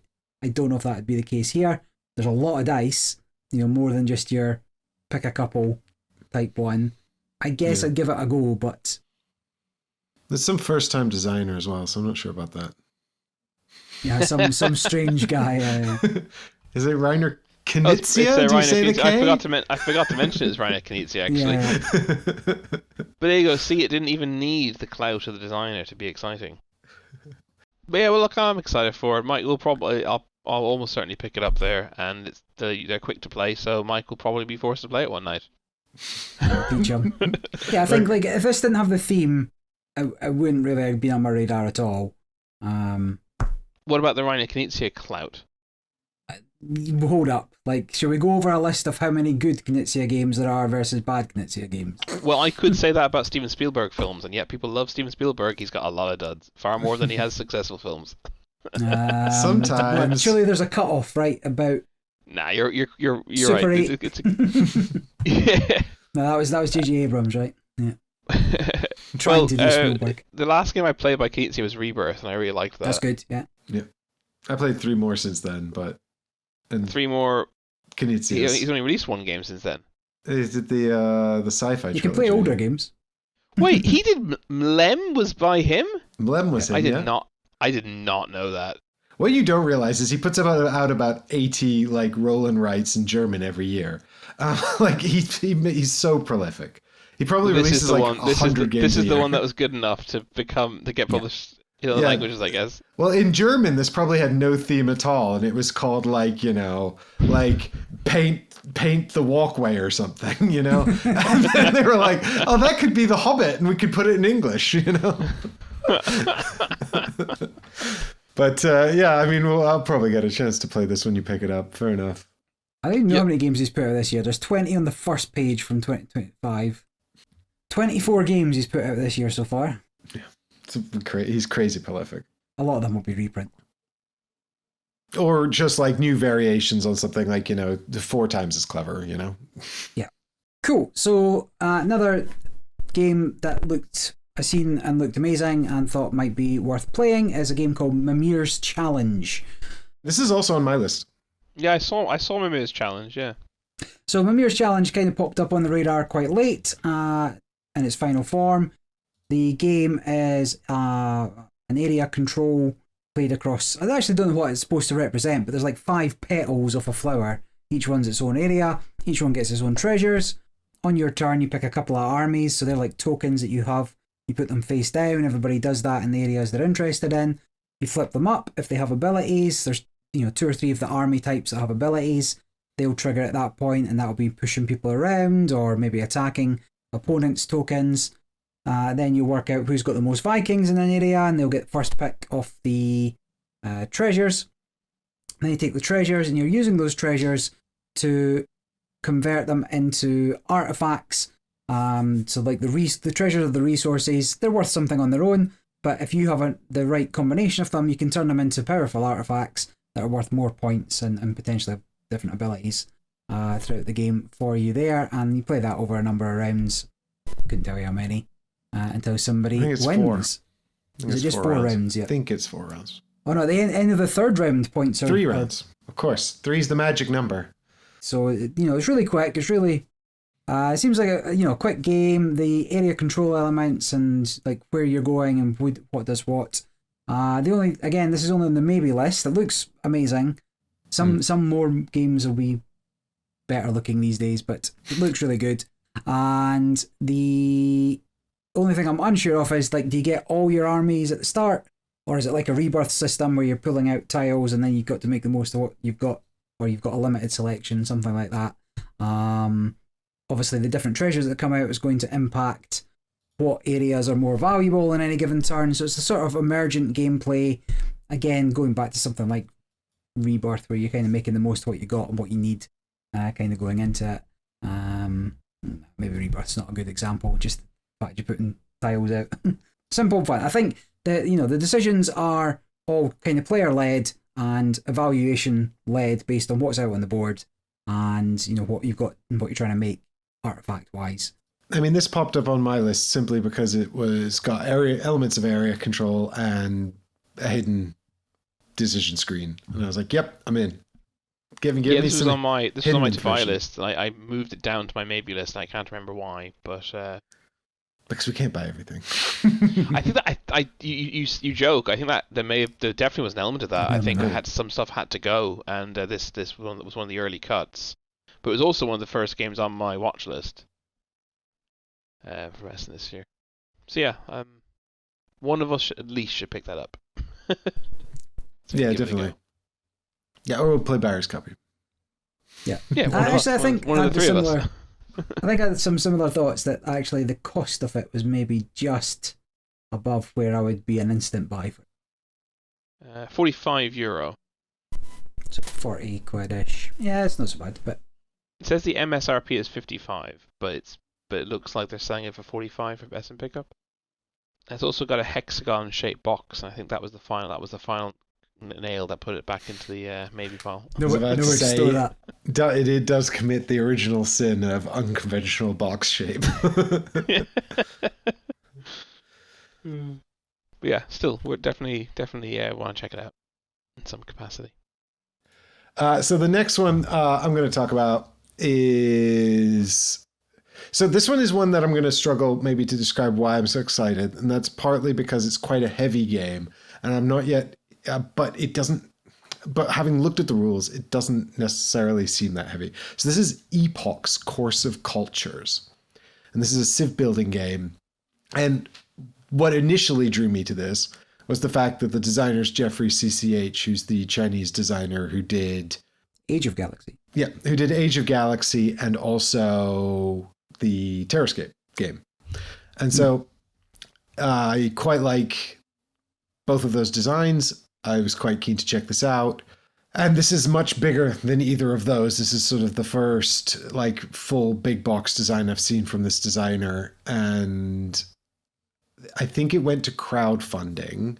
And I think maybe some people have already got it. I don't know if it's actually delivered yet, but it's supposed to be on sale at Essen. So I definitely like to go and check it out. It is 3 epochs. So it's the ancient, classical, and then modern era, I think. And you're building a civilization, which of course I can get behind, but it's got these sort of, it's got all these sort of civ building elements. It really does look like a bunch of interwoven stuff to try and realize this idea. So it could be a hodgepodge of madness, just madness and too many mechanisms, or it could be really interesting. There is an element of tableau building and inventions. There's a huge element of board exploration and controlling sections on the board. It's borderline Catan, the way you build cities and control tiles. But of course, there's no dice rolling or anything. But just the way they're placed out looks like that. But the tiles themselves are 4 hexes each, so it's a much bigger board. But you set the board size at the start, you flip the tiles as you go, try to create contiguous areas of terrain, and then the different terrains are going to have different effects when you go to war. And you're going to be building up armies in your tableau, which are different technologies, which are just different, more powerful units, and you've got to sort of keep that up. You've also got inventions in your tableau. And each round you're picking either do an invention and an action or 2 actions. And then there's a set number of rounds, and then the epochs ends and all the inventions upgrade to the next level. And there's sort of an element of managing your board positioning as well, because you've got to put out population cubes and cities and trade posts, but you have to sort of build those to get them into your supply to then put them out. So you sort of see what other people are building and have available to them. And I think I really like civ building games conceptually. Like whenever I see a big game about building a civilization from sort of scratch all the way up to like the modern era or some point where it becomes sort of satisfying and fulfilling to have built a thing, I like that. You know, I like Eclipse for that reason. I like Through the Ages for that reason, even though they're wildly different games. I just like building a civ.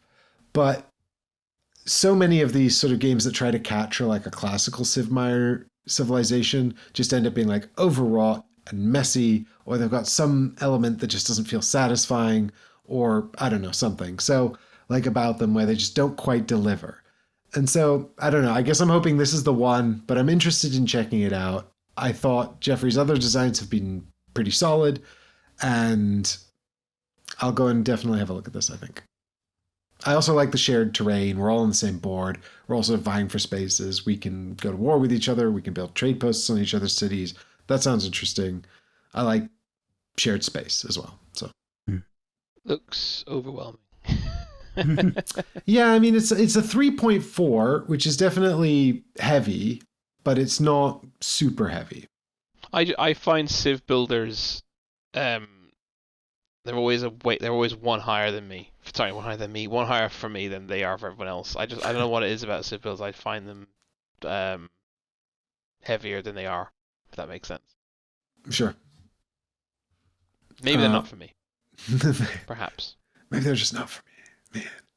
Well, there's this sort of interesting idea as well of like with the inventions where you've got this like communal marketplace of inventions that you can make, and you have to make 3 inventions per epoch. Now I don't know why it's like that. You have to, and so that's the turn thing, right? You either get to take 2 actions, or you take 1 action and build an invention, and you get a hand of invention cards at the beginning of the epoch. But there's also a communal marketplace, and you can either build the inventions in your hand or take from the communal marketplace. But if you do, you have to replace the invention you took with one from your hand, which I thought was interesting. I don't know if it will be good, but certainly it's interesting. And I also like this idea of someone being like, oh, I need to do all these actions to get to these things first in this epoch. And then it's like, oh no, I didn't build any inventions, and now I need to spend the final 3 rounds just like making things, and I've got no actions. I don't know. It seemed fun. I'm always willing to try a civ builder. So yeah, kind of I 4X. I like choosing my own government system and stuff. And yeah, the government boards are really interesting because it's like it's 10 spaces, and you start at the bottom, and then it's a 3x3 grid, and you move up into the grid, and then you kind of advance crisscross across the grid. You start at chiefdom, and from chiefdom you can go to either classical democracy, monarchy, or republic. I like the way republic leads to empire, leads to autocracy.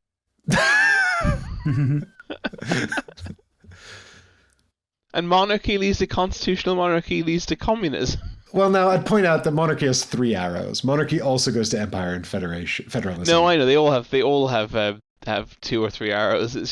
I like the way the direct route. What I like are the 3 peaks are libertarianism, communism, and autocracy. That's it. From there we go nowhere. But yeah, no, this looks. I know this is. I mean. The only civ builder I have proper experience with is probably Through the Ages, which is quite a singular one because it's a sort of tableau builder with no actual shared space, and all of the warfare is conceptual. But yes, but all the decisions you're making will probably feel similar, I guess. Yeah, I mean, Through the Ages is still absolutely fantastic. What a banger! I played it not that long ago, and I was like, "Oh, game. It's so good." I was like, "I don't know why I don't play this all the time." Oh, it's really long. Yeah, it is very enjoyable. Yeah, but, I'd give this a go. I would actually give this a go. This does look. It looks. I said it looks overwhelming to start flippantly, but this looks like a relatively digestible, large civ builder. At first glance, and listening to you describe it. You got one more for? I do. My last one is Pulitzer, as in Pulitzer Prize, where you are journalists trying to win the Pulitzer Prize. It's by David Vaquero, who I don't believe has designed anything I've played.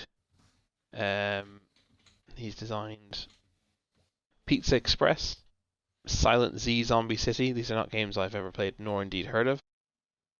I don't know if either of you have. Nope. Rings no bells. It's from Trangis Games, with art by Juan David Vargas, which I recognize that name. No, I don't. I looked at his just looked at his stuff. I do not recognize that name. I just thought I did. So, Pulitzer Prize is another worker placement game. Guess who likes worker placement games? So this is one I briefly discussed this with Mike actually today. This is one where I've read the rules and I've understood the rules, and yet I feel like I don't understand how the game feels or plays, if that makes sense. Because it's got some, so it is at its core a worker placement game, and in that worker placement, it's got some fun things going on. For example, all your workers have values from 1 to 5. You place them face down so that the number is not visible. And then once all the worker placement's done, you'll flip them all face up. And certainly some of the worker placement areas you then rearrange based on the number. Luthier. So if you've played a too weak, there's definitely one area where if you've played too low a number, you can end up not getting an action there. But for other ones, it simply denotes how valuable your action is going to be, that kind of thing. Yeah. So it's multiple. So it's sort of a hidden. So not a specialized worker, so to speak, mechanic, but a tiered workers with a hidden aspect to what you're putting out there. Yeah, I really like that. There's also an X. another.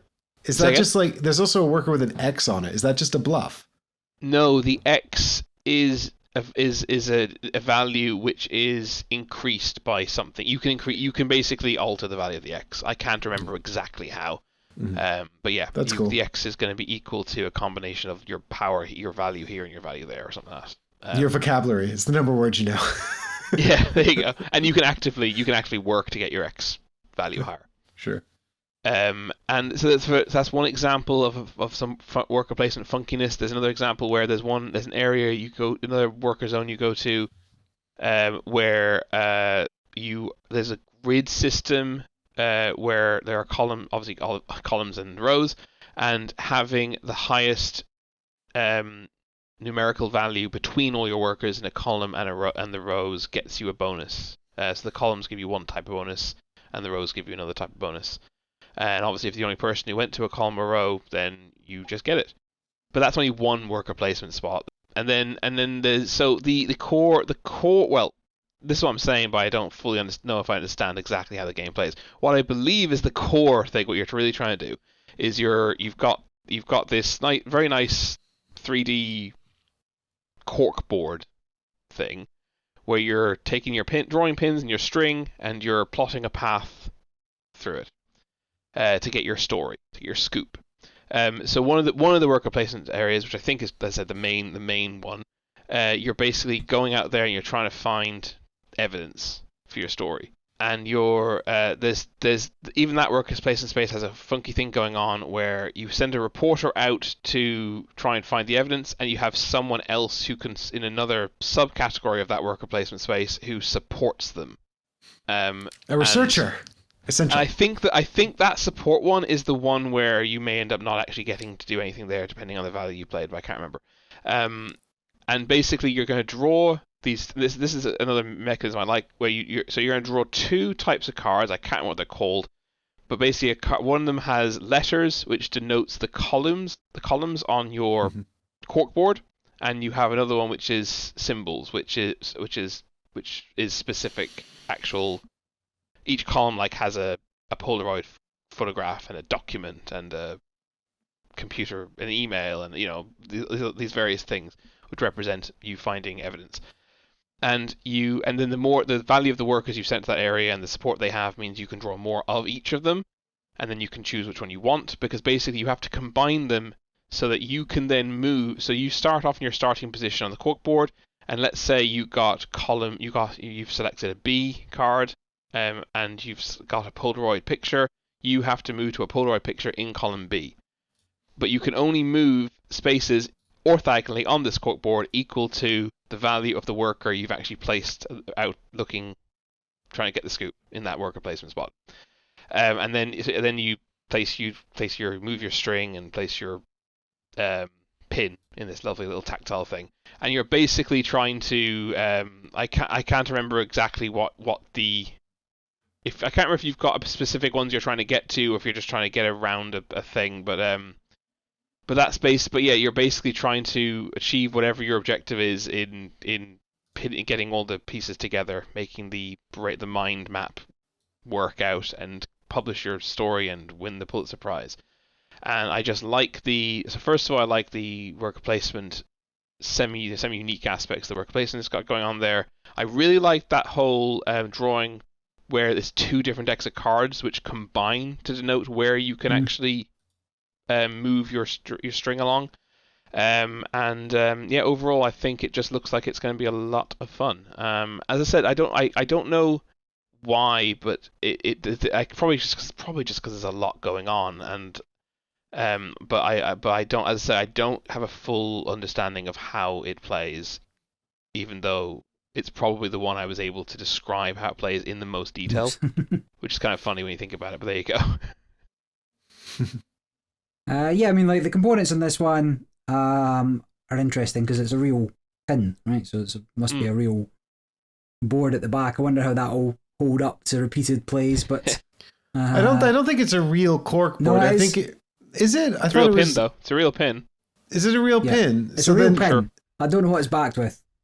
Oh, so it's like cork underneath. So you're putting it into, because it's a cardboard front with pictures on it. Yeah, I thought it was like. But then it's got little holes that presumably open up onto cork or something that the pin goes into. I don't know what that back sheet is, but. Wow. And then you have one long piece of string. Mm-hmm. Yeah, looks interesting. I want to play a version of this where there's a traitor who's like Charlie Day from Sunny, Always Sunny, and you're just trying to do a completely you're just basically spreading false information and conspiracy. Pepe Sylvia. You can role play it that you're spreading false information and conspiracy. But yeah, this is neat. I definitely tried this out. The presentation's wonderful. I'll just do the last couple together here quick then. A game that I noticed was available for sale, but isn't actually made yet. Wait, what? What are you talking about, Barry? That's a great question. I'm glad you asked. Yeah. So this game is Apex Carnivore, and it is a small box head-to-head deck builder where you are outright attacking your opponent. It's just a two-player. But this game is not coming to GameFound, or it's coming to GameFound, but not before Essen, or perhaps during Essen. I think that maybe they'll launch during Essen. So what they're taking to Essen is a number of prototypes, sort of full-fledged prototypes that will be available to purchase. There won't be any massive differences between this and the GameFound version. The GameFound version has a promo card that you won't get because they've not printed it yet or made it yet.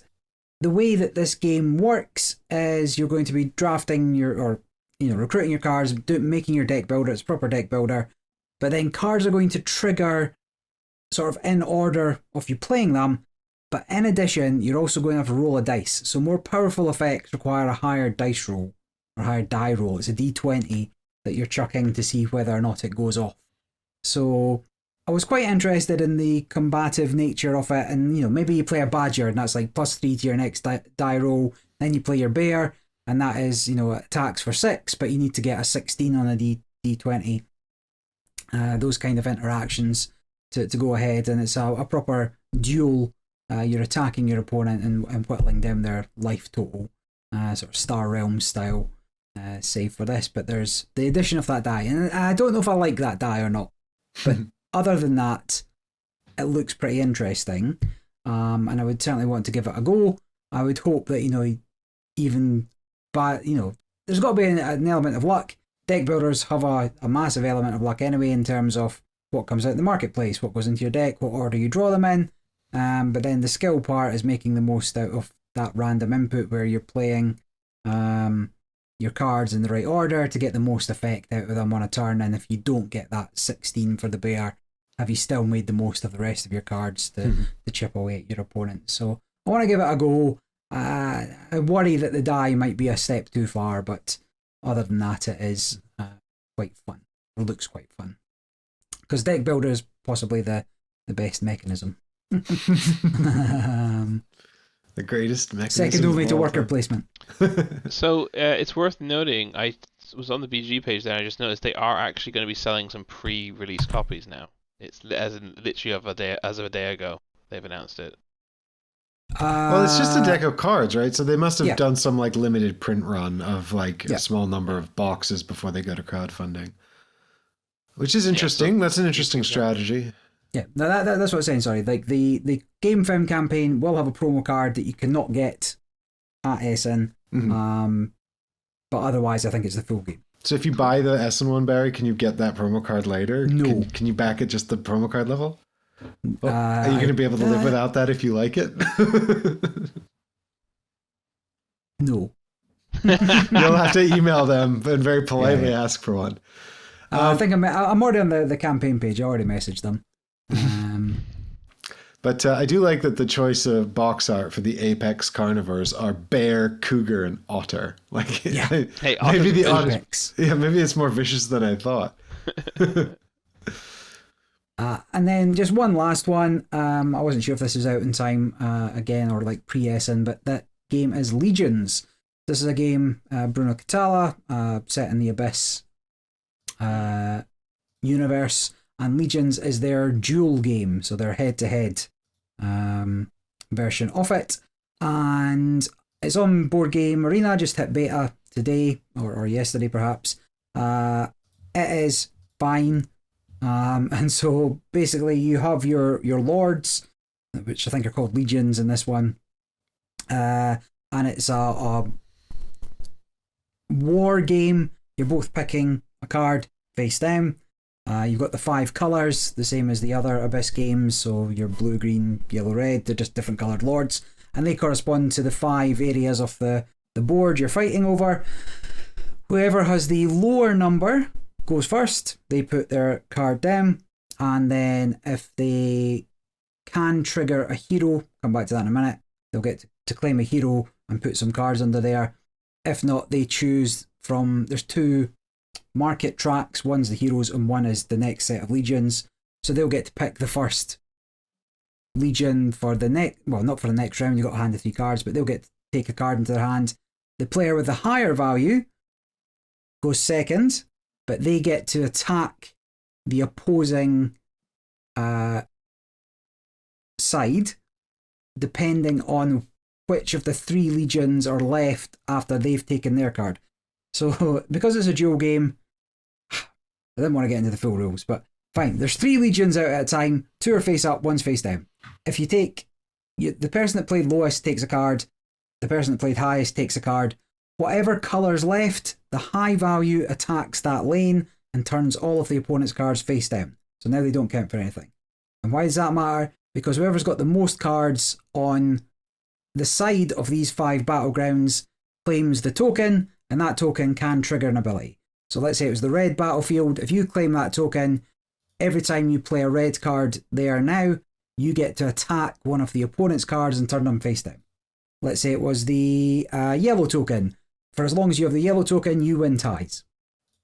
Let's say it was the green token. When that happens, you get to look at the face down legionnaire before deciding to take your card or whatever. And then you're claiming heroes, and each of these cards has the number, but they also might have points, or they might have icons that do something. There's not too many of those. Mostly they're flags. Collect 5 flags, you win. You can collect a hero by having a legionnaire in each of the 5 areas.